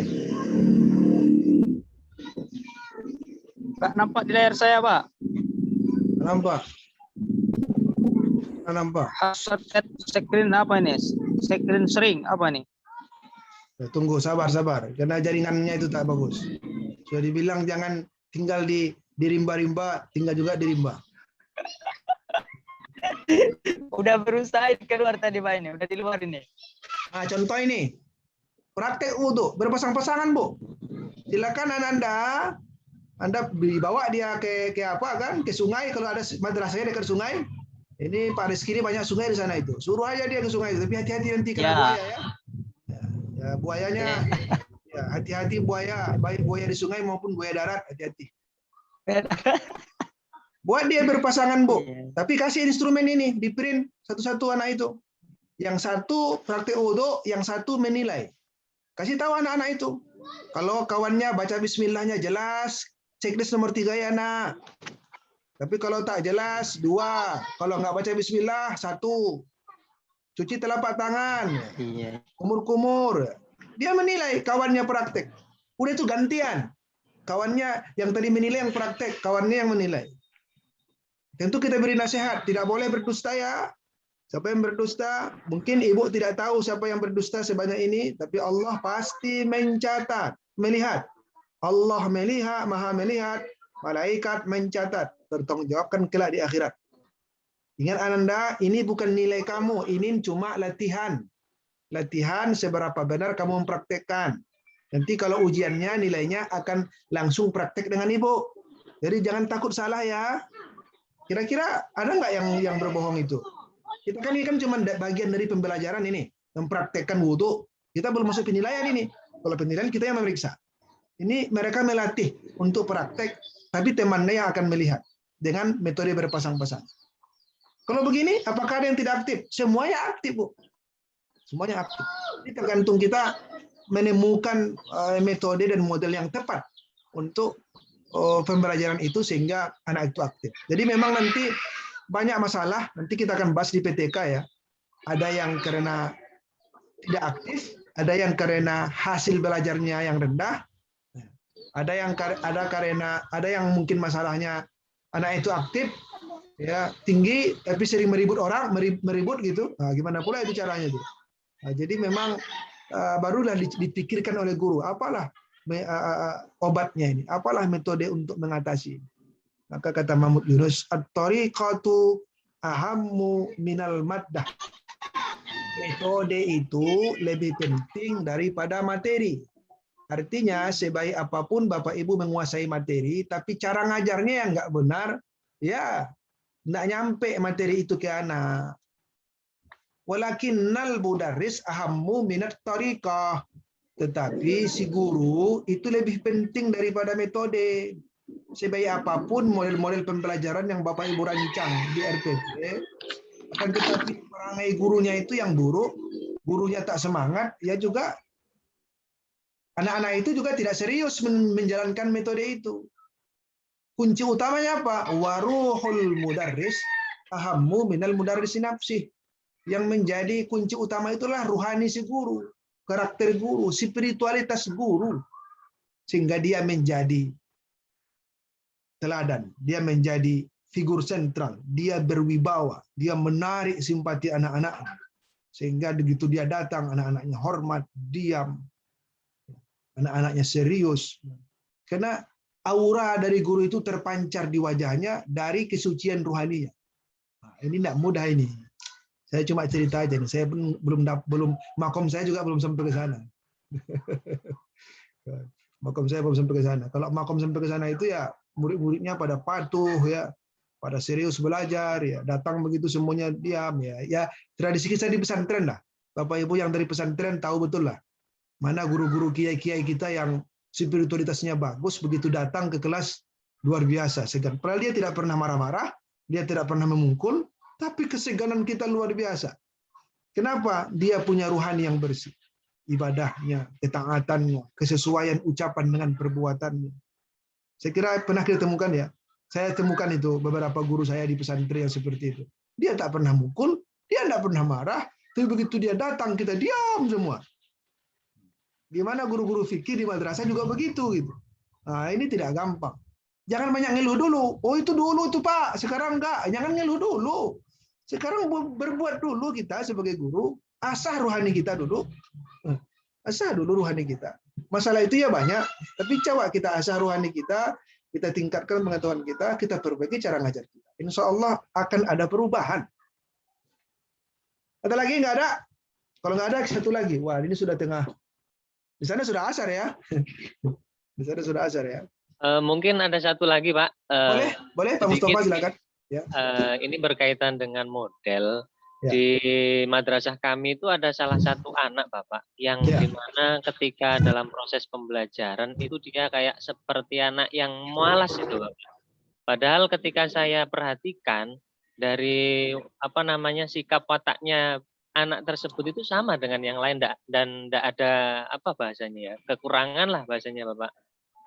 Pernah Bapak tanya nggak apa masalahnya? Pernah nggak didekati? Apa masalahnya? Iya, sudah pernah saya dekati, akan tetapi dia itu ketika di luar ruangan, maksudnya di luar pembelajaran Bapak, ketika bermain dengan teman itu ya biasa saja. Tetapi ketika anak itu sudah masuk ke dalam kelas, dia itu seperti malasnya itu luar biasa Bapak dibandingkan teman-temannya. Padahal anak yang lain itu ketika saya sudah membiasakan untuk hormat kepada guru, mereka itu sudah paham ketika saya masuk itu sudah persiapan di kelas, menyiapkan buku dan lain sebagainya.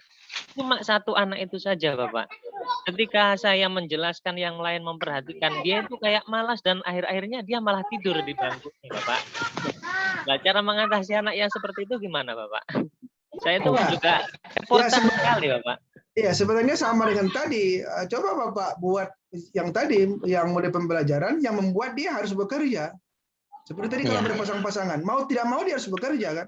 Tolong kamu harus periksa teman kamu praktek wudu ya. Ini aja catatannya. Kamu mau tidak mau kan dia harus bekerja. Memang dengan cara mengajar kita ya sebenarnya memaksa ya, tapi dalam tanda petik. Ya, karena kita buat aturan. Yuk hari ini Ananda kita praktek wudu. Tapi caranya berpasang-pasangan ya anak ya. Yang setiap orang mempraktekkan pasangannya yang menilai. Boleh, silakan pilih pasangan masing-masing. Atau kalau memang anak ini katakanlah termarginalkan oleh teman-teman yang lain, oke, kita yang menentukan pasangannya. Langsung guru yang menentukan pasangannya. Kamu yang ini, kamu yang ini. Coba buat seperti itu. Permasalahannya gini, Bapak. Anak tersebut ketika semakin dipaksa itu kayaknya itu malah semakin bosan gitu loh, Bapak. Pernah itu sekali ketika dia itu bahasanya mood, Bapak.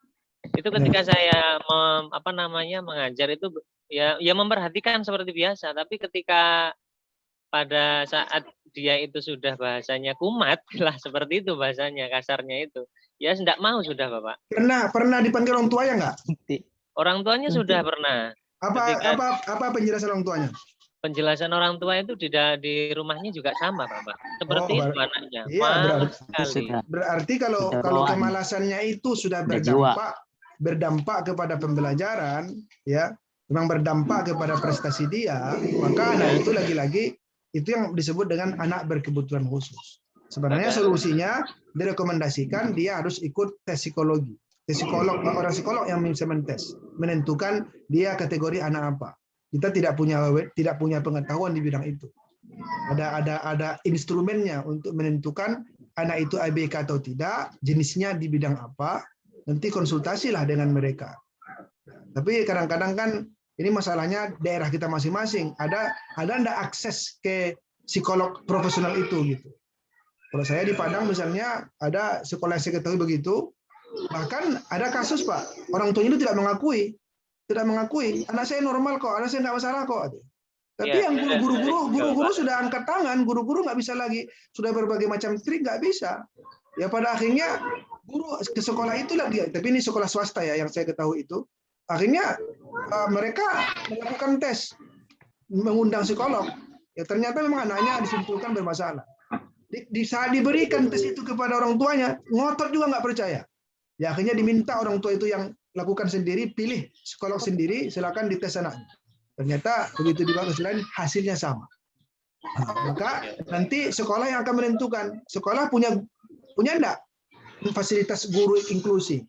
Ya, kalau ada, kita terima dia harus diselamatkan kan. Kalau tidak ada, sekolah atau madrasah merekomendasikan anak ini pindah ke mana. Tentu dicari madrasah yang menyediakan guru inklusi. Saya nggak tahu di daerah Pak Mustafa ada tidak, tapi sebenarnya pemerintah kami juga di Sumatera Barat mendesak juga ini sebenarnya ke pemerintah daerah di sini supaya setiap daerah kecamatan ada gugus lah ya. Setiap gugus itu ada sekolah-sekolah inklusi.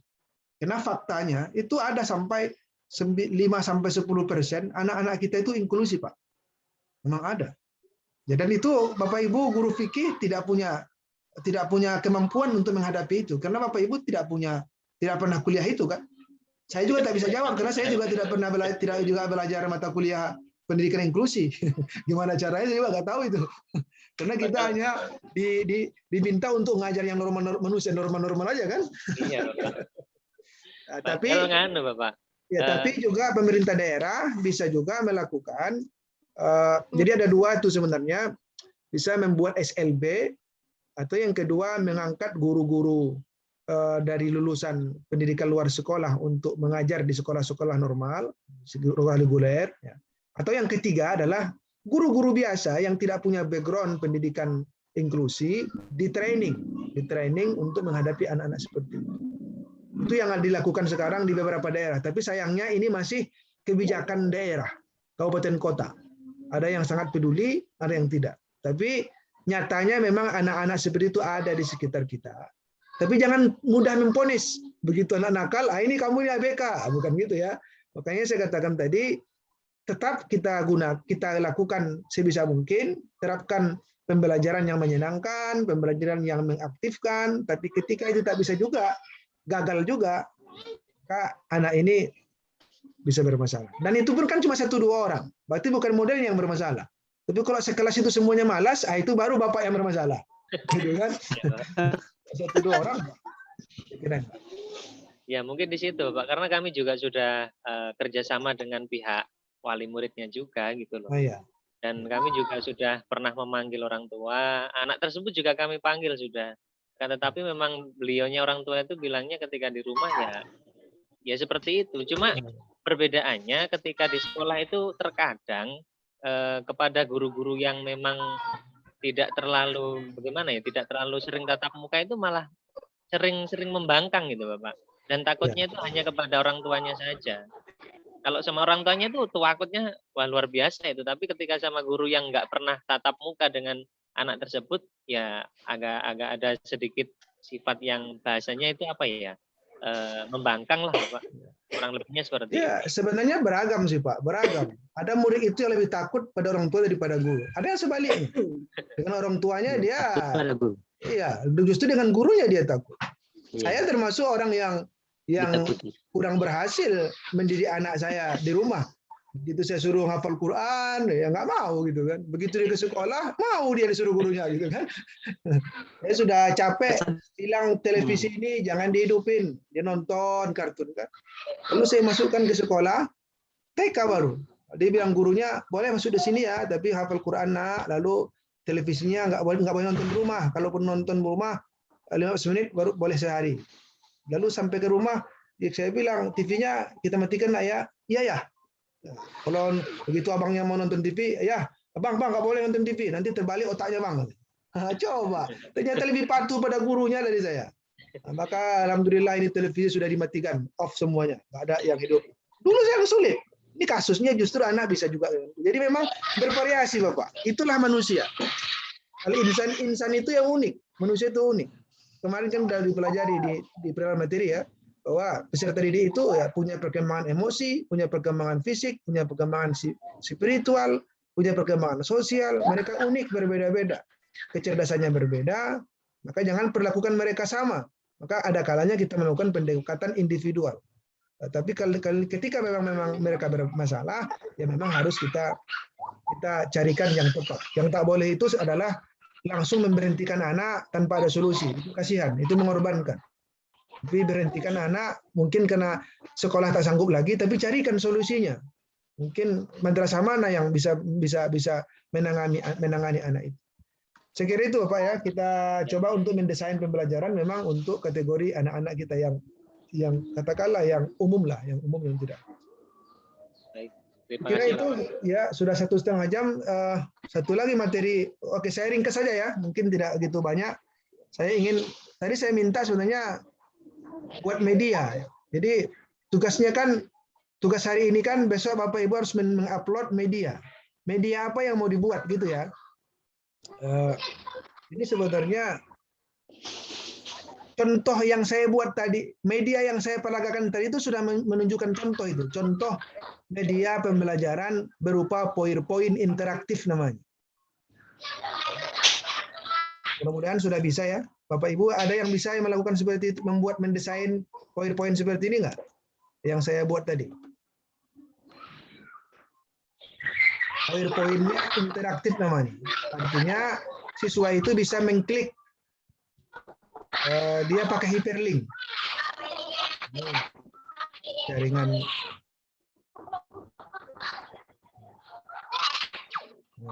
Dia interaktif. Ada tombol-tombol yang bisa disentuh. Jadi dia tidak bolak-balik. Dia tidak harus ke depan atau ke belakang next gitu. Tapi kita buat subjudul, dia bisa. Ini PowerPoint ya, PowerPoint.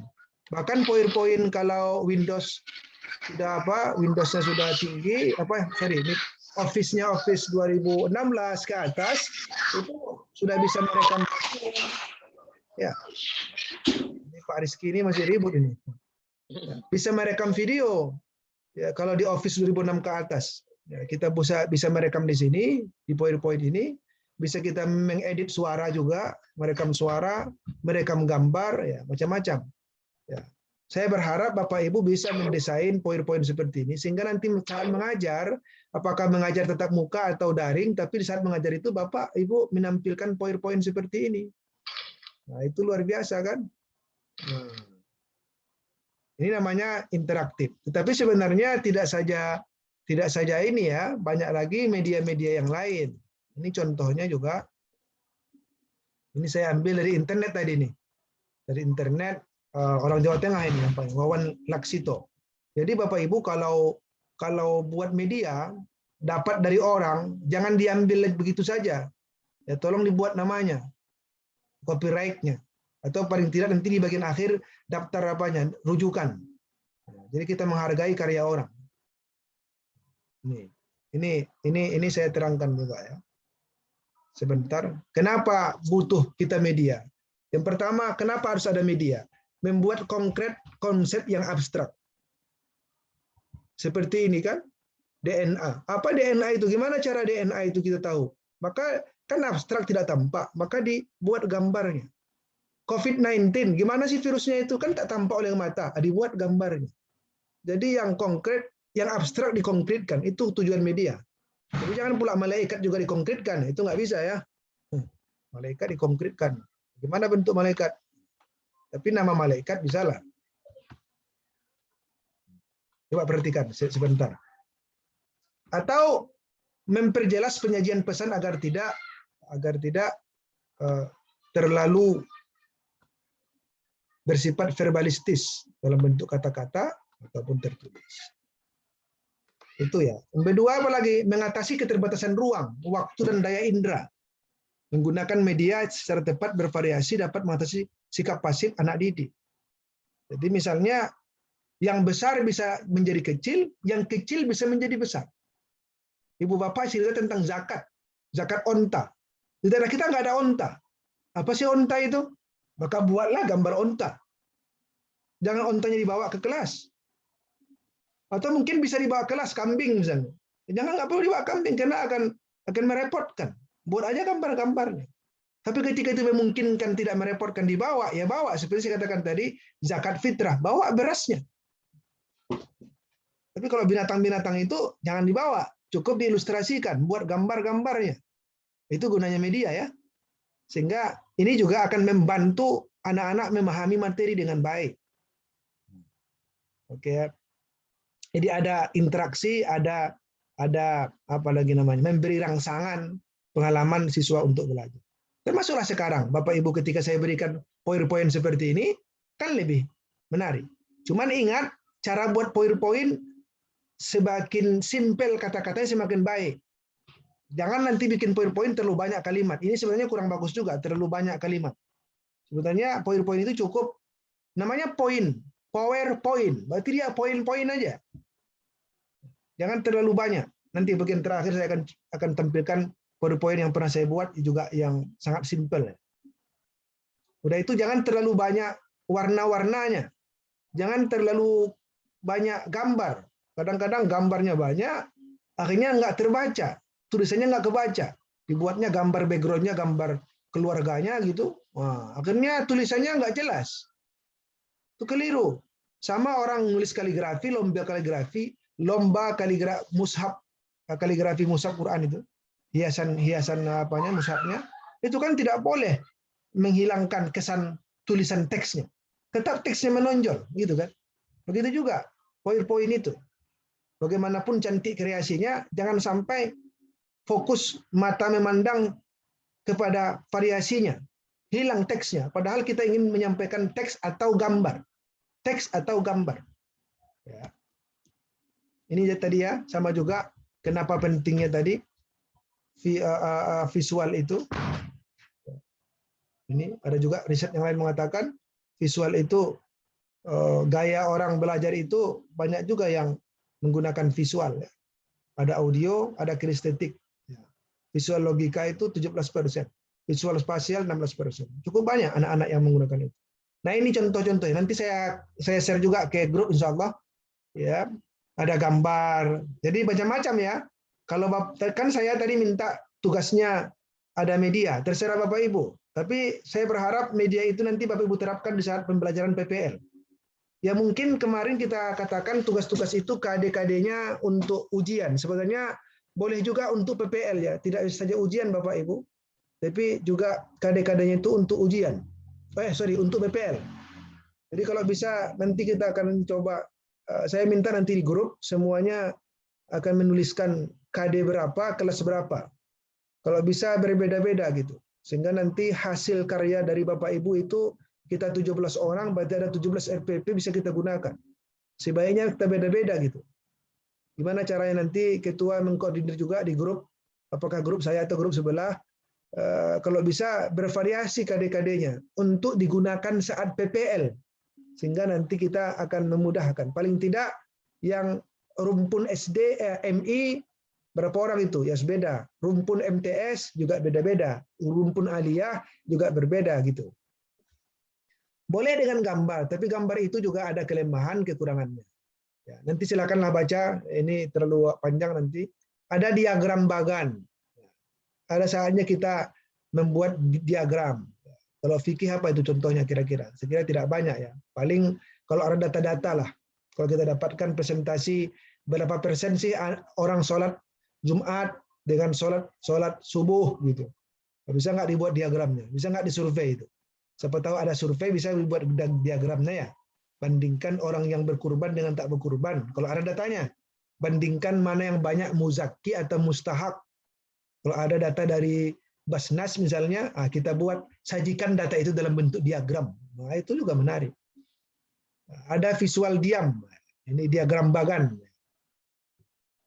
Ini bagan, ini bisa juga kita buat misalnya kalau tata cara sholat penyelenggaraan jenazah. Dibuat bagannya kan. Mulai dari memandikan, di mana mengkafani, di mana menyolatkan, atau diagram haji, umroh. Dari mana titik ihramnya, di mana tawafnya, sa'inya, di mana minanya, musdalifahnya kalau haji gitu, arafahnya itu dibuat dalam bentuk bagan urutan kegiatannya. Ini juga bisa jadi media dalam bentuk bagan. Audio tip, ini kalau pakai tip ya, seperti ya ini zaman, saya kira sudah jarang orang gunakan ini. Kalau sekarang orang gunakan MP3 ya, MP3. Video, ya, video juga penting, tapi jangan panjang-panjang, jangan sampai 2 jam nonton video. Misalnya manasik haji, ya kita cari video manasik haji, ya atau misalnya video sholat, anak-anak sholat, ya, upin-upin wudhu, misalnya, nggak apa-apa. Ya, praktek jenazah banyak di YouTube ya, itu juga bagian dari video lah YouTube itu. Computer based training, ini kalau menggunakan komputer, kalau ada labor komputer di madrasahnya, kita gunakan komputer itu, mereka bekerja di sana. Bahkan coba lihat labor bahasa itu bisa anak-anak di depan komputer, lalu gurunya menginstruksikan, lalu bisa semuanya mengakses apa yang dikatakan guru di komputer masing-masing. Nah, ini biasanya di labor ya, kita fikih sekira tidak ada ini. Sulit melakukan, harus numpang lah ke labor komputer. Web based training, nah ini bisa juga. Bapak Ibu kalau wifi-nya bagus di daerahnya, silakan guru-gurunya pakai blog atau pakai WordPress. Saya dulu pernah buat blog itu mhdkosim@blogspot.com. Ketika saya jadi guru dan kuliah cukup aktif di situ, sekarang nggak ada waktu untuk membagi, karena pembacanya juga tidak begitu banyak ya.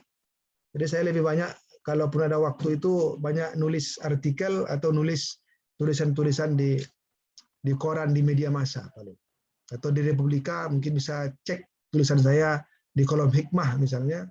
Biasanya sekali sebulan saya nulis di sana. Atau 2 kali, atau di media-media lokal di sini. Kalau seperti Abdul Somad, dia punya apa juga ya, Somad Maroko, wordpress.com. Boleh, guru juga bisa pakai blog, nanti bisa anak-anaknya mengakses. Ada medianya dengan CAI, komputer assisted instruksional, hampir sama dengan komputer tadi. Ya, dia juga bisa berinteraksi antara komputer yang satu dengan yang lain. Lagi-lagi itu biasanya menggunakan apa? Menggunakan labor ya. Kemudian itu macam-macam medianya, ada online, ada offline. Ada yang suara berupa tape recorder, radio, telepon itu online. Foto, slide projector, film, suara, teks ya. Bisa televisi, multimedia, internet. Seperti sekarang ini sudah online menggunakan multimedia. Saya dulu ketika jadi guru tahun 2008-10 itu kita belajar tadi itu PowerPoint interaktif atau menggunakan flash atau menggunakan makromedia. Itu mengkombinasikan antara Corel Draw, kemudian Photoshop, ya, kemudian Flash, lalu digabungkan satu rumah yang bernama makromedia. Tapi cukup rumit. Kalau tak biasa ilmunya hilang. Dulu saya bisalah dikit-dikit, sekarang kadang nggak diulang lagi hilang. Jadi memang harus, kalau ini kan terkait keterampilan, maka harus biasa kita ulang. Ya, saya kira itu contoh-contohnya. Ada e-learning. E-learning ini biasanya seperti buku juga, buku digital, ya, atau bisa gambar-gambar digital juga. Ini ada beberapa aplikasi sekarang yang mendukung ini, e-learning ini. Termasuk juga kita bisa menggunakan yang sinkronus dan asinkronus. Ini sinkronus sekarang ini, Zoom. Ya.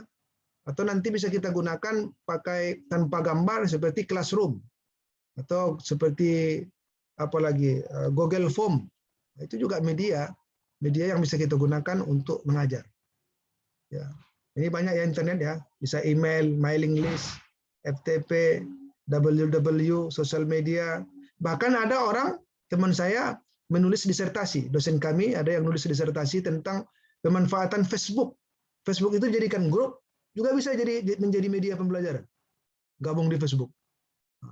Atau dengan WAG kan, itu juga bisa. Tapi saya berharap kita ini, seperti Facebook ini ya, tapi kita berharap kita menggunakan media-media yang memungkinkan untuk Bapak Ibu lakukan. Kalau Bapak Ibu punya peralatan seperti ini, terkait dengan apa, nanti boleh difotokan Pak. Difotokan. Fotonya itu dikirim. Misalnya tadi ada media zakat fitrah, mungkin ada literannya, ada berasnya, ada timbangannya gitu, ada takarannya, itu alat namanya ya, sekaligus media, boleh difoto-foto, nanti dikirim sesuai dengan materi yang Bapak Ibu pilih ya. Tapi saya berharap juga semuanya ada PowerPoint. PowerPoint itu karena semua kita pasti akan menyampaikan PowerPoint terkait dengan materi ya.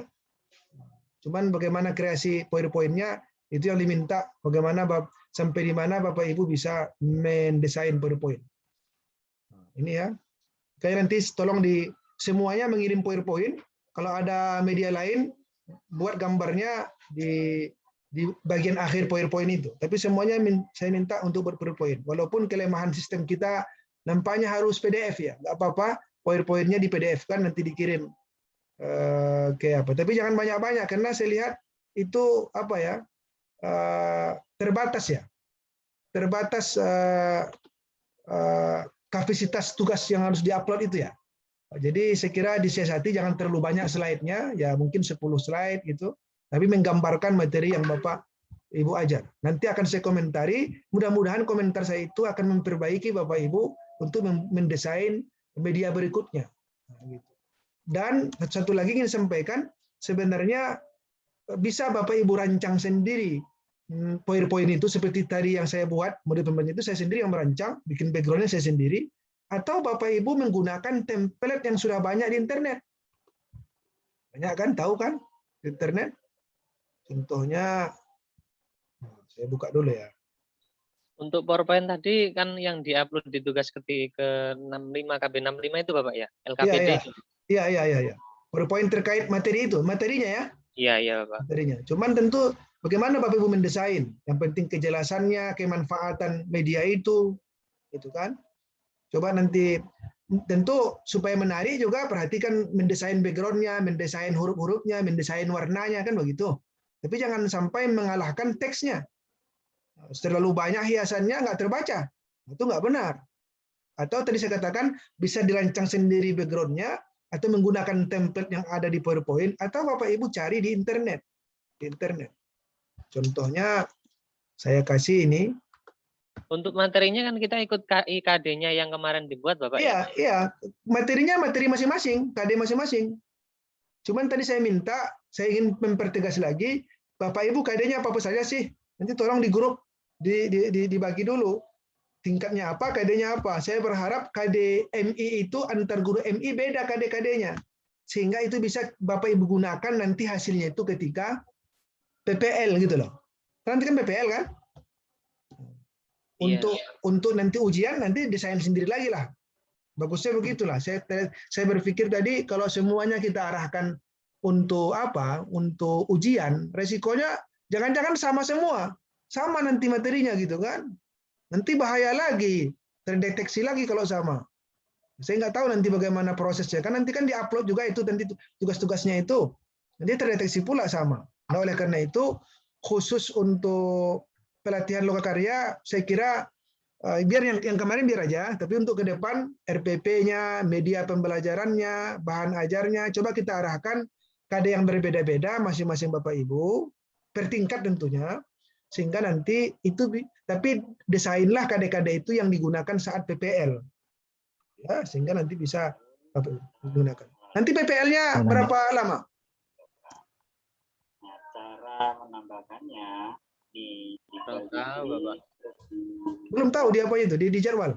Saya juga belum cek itu berapa lama PPL. Belum lagi Pak. Iya kan ada jadwalnya enggak?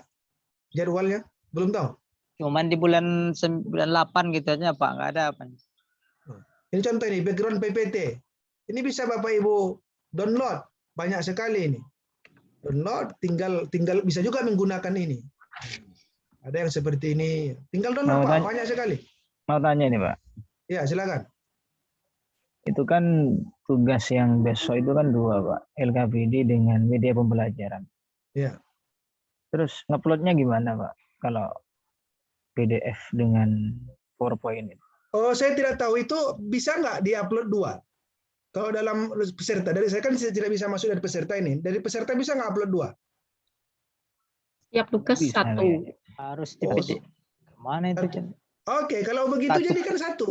Jadi gini Pak, dijadikan saja 1. Jadi PowerPoint semuanya Pak. di PowerPoint semuanya, nanti Oh, bagian iya. akhir buat LKPD-nya, tapi dikonversi menjadi PDF.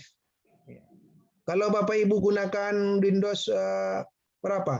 Office 2010 kan 2012 ke atas ya. Tinggal save as ganti PDF, bisa kan? Ketika save as-nya kan bawahnya itu tipenya ganti PDF. Tapi kalau tidak ada di aplikasi komputer, gunakan secara online kan? Bisa kan konversi PPT ke PDF. Ya seperti ini kan? Tapi untuk punya saya kemarin yang di KB mulai KB1 sampai seterusnya untuk yang buat Pro atau Promes itu semuanya satu file itu Pak. Itu file ya? Ya, cuma satu file semuanya. Iya, jadi Tidak satu masalah file. Bapak ya? Enggak masalah, memang harus seperti itu. Kalau memang nggak bisa mengupload beberapa file, nanti kan nggak masalah juga, nggak apa-apa. Pokoknya Intinya per tugas itu satu file, per tugas per satu file. Tugas artinya kan satu tugas itu kan satu pertemuan maksud saya. Bisa Iya, jadi pertemuan itu 2 tugas itu kan. Karena kan itu yang tersedia. Kalau saya sebagai dosen di sini juga bisa memerintahkan itu sudah ditentukan dari pusat Pak. Seperti sekarang ini tugasnya media dan LKPD. Memang itu bahasanya, bukan saya yang ngetik itu. Itu sudah di sistem, Pak. Jadi Soalnya Bapak, ya. Ini, soalnya setahu saya kan tadi ketika waktunya upload di tugas itu kan cuma satu kolom saja, Bapak. Satu tempat upload saja gitu. Iya, makanya dijadikan satu file. Karena Iya. di sana Iya. kan ada dijadikan satu file. Jadi kalau saya memerintahkan 2, karena memang sistemnya minta saya harus menuntut kerja Bapak Ibu 2 gitu. Hari ini memang tuntutan sistem itu tugasnya media dan LKPD. Karena memang cuma satu tempat apanya, berarti dijadikan saja jadi satu file. Gitu Pak ya. Cuman saya kira untuk LKPD tidak perlu saya jelaskan lah ya, karena saya kira sudah biasa lah itu. Itu kan yang penting sebenarnya LKPD itu bermacam-macam juga, seperti yang bisa Bapak Ibu cek di link YouTube yang ada di modul, bisa menggunakan Google Form dan sebagainya. Tapi untuk kepentingan pelatihan kita, saya minta lengkapi yang tadi itu, yang saya kasih itu. Ada tujuannya, ada KD-nya supaya jelas ya. Lalu apa instruksinya, bagaimana penilaiannya. Ya itu saja. Sebenarnya LKPD itu bisa berkembang dari situ, lebih dari situ. Atau mungkin lebih ringkas dari situ. Bisa saja. Karena LKPD itu pada prinsipnya bisa di dalam kelas, bisa di luar kelas. Di luar kelas biasanya disebut PR, kan begitu. Dalam kelas itu bagian dari alat pembelajaran dalam metode seperti proyek tadi. Ya, bisa jadi ketika praktek, biasanya dalam keterampilan lah ya. Atau tugas atau penugasan lah. Kalau dalam metode klasik namanya drill. Ketika Bapak Ibu menugaskan, biasanya disertai dengan lembar kerja. LKS itu kan LKPD juga itu, LKS, lembar kerja siswa kan, latihan kerja siswa. Tapi dia orang menyebutkan LKS lebih kepada materi, ada pengantar materinya. Tapi LKPD yang kita maksud tidak ada yang kita minta sekarang, tidak perlu pakai uraian materi, cukup lembar kerja untuk menugaskan mereka terkait dengan materi yang Bapak Ibu desain. Saya kira paham di situ ya. PowerPoint. Gimana? Merenung-renung si Pak Reski ini nampaknya. Ya, masalah PowerPoint itu Pak bisa diperjelas dulu tuh Pak. Apa lagi mau diperjelas PowerPoint tuh? Maksudnya isinya itu loh Pak. Nanti Ya isinya yang materi lah Bu. Materi Ya. Bapak Ibu. Oke, kita judulnya ada, KD-nya ada, tujuannya ada. Ya udah materinya lagi. Oh, berarti semuanya itu dimasukkan dalam PowerPoint gitu ya Pak? Iya. Oh jangan semua materi itu yang saya katakan tadi. Enggak, Bikin maksudnya tujuannya juga dicantumkan dalam iya, PowerPoint. biasanya kalau bikin PowerPoint kan sudah biasa. Ada judulnya, identitas ibu, ya kan, namanya siapa, ada KD-nya, ada tujuannya. Bagus-bagus pakai indikator juga bagus. Nah, kalau ada indikatornya bagus, karena nanti ketika mengajar itu kan kemarin sudah saya share itu, saya dibaca nggak instrumen penilaian praktik pembelajarannya? Nah, di situ kan diminta, dibaca dong Bu. Coba baca itu, penuhi tuntutan itu. Ternyata guru saat mengajar memulai itu dia harus menjelaskan tentang tujuan, ruang lingkup indikatornya gitu. Makanya buatlah tujuan indikatornya, KD-nya. Tapi tak perlulah saya kira sampai penjelasan metode kita hari ini, itu nggak perlulah. Saya kira tidak perlu sampai ke sana. Cukup KD tujuan, kalau KD itu nanti berbarengan aja dengan indikator satu slide, supaya jangan banyak slide-nya. Karena saya khawatir terlalu banyak slide-nya, terlalu banyak kapasitasnya, nggak bisa nanti diupload gitu ya. ya. Jadi perhatikan juga itu. Mungkin 2 slide untuk KD, indikator, lalu tujuan. Nanti langsung materi saja Bu. Silahkan kalau mau mengembangkan pakai evaluasi boleh, bagus. Pakai evaluasi kalau ada evaluasinya, evaluasi ringkas gitu di bagian akhir, juga bagus. Saya sebenarnya ingin meminta bagaimana Bapak Ibu mengkreasikan media PowerPoint. Saya yakin ini sudah familiar. Nanti akan saya komentari mana kurangnya. Tapi nggak apa-apa. Kalau memang ingin mau disepakati, kita sepakati saja. Ada judul, ya, ada identitas Bapak Ibu, ada KD. Nanti saya catatkan di grup kalau begitu. Karena kemarin memang saya tidak buat itu ya. Lalu ada sedikit evaluasinya. Saya kira itu. Sudah ya Bapak Ibu ya, nanti yang Jawa Timur keburu maghrib pula. Iya. Iya. Nah, kira-kira itu Pak, masalah media seperti PowerPoint itu bisa tidak dijadikan sebuah PDF? Soalnya nggak pernah itu Pak. Nggak pernah. Bapak belum pernah buat video apa jadi PDF? Iya. Oke, saya tunjukin sekarang kalau nggak belum pernah. Kayaknya bisa Pak Ahmad Dhani. Oh iya Pak ya. Ya bisa tapi konsultasi dengan teman-teman saja Pak. Iya. Nggak apa-apa, ini aja supaya nampaknya kan saya sebentar aja ini. Coba di save as, nggak apa-apa. Ini save as. Tapi ini yang Office $2000 ke atas ya. Kalau masih 90-an nggak bisa itu. Save as ya. Ini bisa nggak? Tunggu. Ini lihat ini, save as tipe type-nya. Tipenya tipe apa? Kita lihat PDF ini. Ya, Ini bisa, PDF, Pak. lalu kita Oh, save. bisa. Maka nanti Formatnya hasilnya nanti ke bawah panjang gitu. Iya, jadi dia semuanya akhirnya menjadi PDF. Tapi Office-nya $2000 ke atas. Kalau 90-an nggak bisa itu. Nggak bisa. 2010, 2007 saya kira juga nggak bisa. Kalau nggak bisa, nanti ya, ini hasilnya jadi PDF semua. Cuman kan saya nggak bisa, kita tidak bisa melihat apa ya animasinya. Ini kelemahannya ya. Ya karena ini karena LMS-nya yang bermasalah. Kenapa hanya boleh PDF kan? Ya kalau nggak bisa, kalau Office Bapak tidak mendukung, maka gunakan online Pak. Kita Google ya, buat convert PPT, PP itu PowerPoint kan, to PDF. Nah, kita buka salah satu banyak ini Pak. Kita buka ya, tinggal ini aja. Kita select yang mana PowerPoint-nya. Misalnya ini, tinggal kita diproses oleh websitenya, nanti dikonversi PDF. Maka dia akan berproses, nanti hasilnya di-download. Ini dia hasilnya. Download. Sudah, jadi dia. Ini dia hasilnya. Jadi PowerPoint, jadi PDF. Jadi bisa menggunakan aplikasi di laptop masing-masing. Kalau tidak mendukung, kalau tidak support, gunakan online. Saya kira itu Pak ya. Mudah-mudahan bisa. Dan jika ada kendala, silakan Bapak Ibu ditanyakan di boleh interaksi kita jalan di WAG. Ya jangan pelip-pelip suaranya. Silakan bersuara di WAG itu. Ini saya lihat diam-diam aja ya. Karena sibuk tugas tuh Pak. Tapi saya berharap itu berpositif thinking, ini sudah sibuk dan sudah pada paham semua tanpa ada kendala. Apa mungkin gini Pak, untuk PowerPoint, karena nanti kalau diaplikasikan supportnya hanya PDF. Kan nanti takutnya kalau ada teman-teman yang bisa editing dengan model-model masing-masing, itu dikirim ke WA Bapak, nanti dibuka oleh Bapak sendiri gitu loh. Boleh juga. Boleh, silakan. Bahkan nanti terakhir kita buat video pembelajaran malah. Video pembelajaran itu, tapi itu nanti linknya ya, linknya. Apa-apa. Nanti pertemuan terakhir kita buat video pembelajaran, langsung buat YouTube. Ada yang sudah jadi YouTuber nih? Sudah ada? Punya akunnya tapi tidak ada videonya Pak. Ya ada. Saya juga enggak sih. Saya cuma keperluan ngajar aja. Saya juga. Kan kemarin saya kasih link itu kan nggak ada. Yang subscribernya juga sekitar 10 orang, 20 orang, berapa itu? Yang sudah YouTuber kayaknya Pak Humaini itu, Pak. Iya, nanti berbagilah sama dari Pak Humaini. Iya. Ada Bu Nina mau ditanya? Ada angkat tangan? Enggak. Udah ya? Oh iya Pak, ada satu lagi Pak. Ya. Jadi untuk judulnya yang buat media sesuai dengan yang kita kerjakan kemarin atau buat baru lagi Pak? Sebaiknya sesuai. Cuman tadi saya bilang, tolong dulu dibuat, di list dulu KD-KD-nya. Yang penting jangan sama.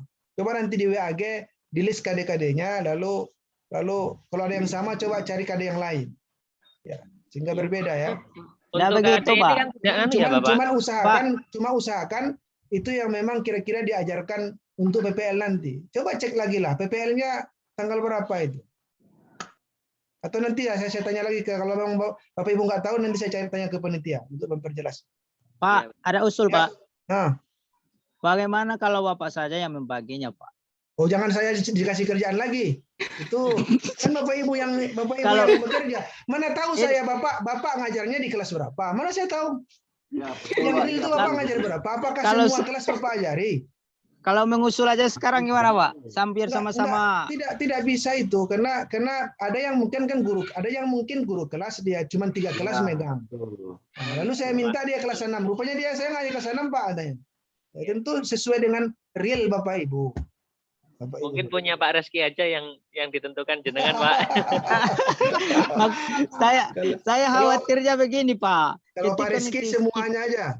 Ketika nanti kita sudah memilih, rupanya kawan-kawan lain pas pula itu, akhirnya ujungnya balik lagi, ganti makanya lagi. Nanti koordinasi lagi Pak Reski. Itulah itu yang namanya pembelajaran abad 21 tuh Pak Reski. Kolaboratif. Kalau senangnya diinstruksikan dosen, itu tidak pembelajaran kolaboratif. Yang kolaboratif itu communication. Bagaimana sesama kita bisa berkomunikasi dengan baik. Oh, saya harus ini, nggak boleh ini. Ya, berarti itu yang namanya egois. Itu tadi siswa yang Bapak ceritakan tadi itu. Kalau saya banyak kayak gitu, Pak. Iya. Kita mempraktekkan pembelajaran abad 21, harus critical thinking, harus kolaboratifnya ada, communication-nya ada, ya kan? Gimana Bapak mempraktekkan komunikasi yang baik kepada teman-teman itu? Nah, gitu kan? Oke ya. Nanti saya kasih informasi kalau jelas tanggal PPL-nya. Iya, Pak. Untuk materi Bapak, untuk materi nanti ketika kita ngambil di KD semester ganjil atau semester genap enggak masalah Bapak. Ditakutkan kalau seumpama nanti ibarat saya sama-sama kelas 3, lah nanti kan inti antisipasinya kan yang saya nanti semester ganjil, yang satunya semester genap, itu enggak masalah Bapak ya. Itu yang saya katakan tadi, saya berharap untuk PPL berguna, Pak. Jadi ketika PPL besok itu karya Bapak Ibu ini ya mudah-mudahan bisa Ibu pakai juga, tinggal modifikasi dikit-dikit gitu loh. Iya, ya itu harapannya, Pak. Jangan pakai semester genap, semuanya semester ganjil, Pak. Cuman nanti kalau bisa kita bedakan aja kelasnya, Pak. Pak Mustafa kelas 3, siapa lagi yang lain, Pak Rizky ini kelas 4. Nah, tentu dia berbeda kelas 3, kan? Pak. Iya. Ya, Bapak. Kalau kelas 4 nanti nggak ada di sekolah saya, itu takutnya. Kamu MTS ya? Oh iya MTS. Ya, itu salahnya nggak ada. MTS mana ada kelas 3, kelas 7, 8, 9. Kelas 9. Ya Bapak, nanti insya Allah di Oh, ini dia bilang sudah dijawab oleh panitia. Sekitar Agustus, tanggal pastinya belum dapat informasi Bang. Berarti ya, perkirakan aja bulan Agustus, Pak. Bulan Agustus. Agustus saya kira Agustus pertengahan itu. Karena ini kan kita sampai tanggal 20 dengan saya saja ini sampai tanggal 27, 26. 22 itu yang apa? Perangkat pembelajaran. Tambah 3 hari lagi PTK. Jadi kita dengan saya tanggal 26. Sesudah sampai 26, lalu ada review. Kalau nggak salah seminggu review. Ada dosen lagi mereview kerja Bapak Ibu, memperhalus. Ya, sudah review baru PPL. Ada ujian lagi nanti baru PPL. Kalau nggak salah gitu ya. Jadi nanti PPL-nya berarti ya pertengahan Agustus. Jadi perkirakanlah materi keberapa itu Agustus. Coba dibeda-bedakan kelasnya. Mudah-mudahan bisa dimanfaatkan saat PPL. Demikian saja, kita akhiri dengan hamdalah. Alhamdulillah. Kalau mau diskusi, saya masih buka. Ya, bolehlah. Tapi saya nggak tahu tadi sampai berapa jam ini saya buka ya. Saya lupa. Kalau masih buka, ya silakan berkomunikasi. Saya tutup. Yang penting saya izin dulu untuk salat asar. Demikian. Assalamualaikum warahmatullahi wabarakatuh. Assalamualaikum warahmatullahi wabarakatuh. Jadi gimana Bapak Ibu tentang apa kita? Pembagian KD-nya, KD Bapak mana? Bapak Rizky itu MTS ya? Saya MTS, Pak. Oh, untuk yang MI kemarin siapa saja, nggih? Saya Pak. Ini di grup saya sudah coba mengisi. Pak Anikul ini kelas 3. Iya, kelas 3 MI, Pak. Kalau saya kelas 4, Pak tadi. Iya, kelas 4, ya Allah kelas 4 saya. Loh, ini Bu Nani kelas 3, Kak. Kelas 3 juga. Kelas 3 apa ini, Bu? Ini tadi kayaknya Pak ya, untuk yang kelas 3 itu 1 jenengan, kedua ini Bu Nani, yang ketiga itu kayaknya Pak Humay ini juga kelas 3. Mana orangnya Pak Humay? Kelas 3. Saya kelas 9 aja, Pak ya. Oh iya Pak Reski nggak ikut campur dengan urusan saya itu Pak. Iya. Yang MTS, maju. Saya Pak. Maju kemana Pak? Saya MTS kelas 8. Apa bidang Bu apanya? Kalau Pak Rizky tentang saya MTS kelas 7, Pak. MTS kelas 7. Berapa orang kita di MTS ini? Tunjuk tangan dulu. 1 Pak Rizky. Di grup Mawon, Pak. Ya, nanti di apa namanya dilanjutkan di grup aja mungkin biar jelas. Kalau seperti ini kayaknya nggak jelas malahan Bu. Ya, di list di grup aja Pak Mus dulu, di list yang MI siapa saja, kelas berapa, MTS siapa saja, kelas berapa. Oke, siap kan? Seperti itu. Oh, Pak Huma ini sudah orangnya. Ya udah kalau gitu Bu, mungkin itu aja nanti di list aja di grup. Ya, oke. Saya juga mau pamit. Ya, sama-sama. Oke, saya juga izin live dulu. Assalamualaikum. Assalamualaikum. Waalaikumsalam.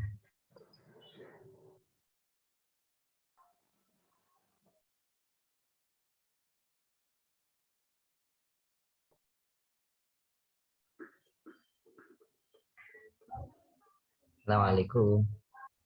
Iya. Ya, Sangat Assalamualaikum. penting ini. Waalaikumsalam warahmatullahi wabarakatuh. Udah masuk waktu sholat di sana, Pak? Waktu sholat maghrib hampir, Pak. Tinggal setengah jam. Setengah jam lagi ya. Ya di Jawa Timur. Iya. Oke, saya keluar dulu Pak, soalnya ini belum sholat nih. Assalamualaikum Pak. Assalamualaikum warahmatullahi wabarakatuh.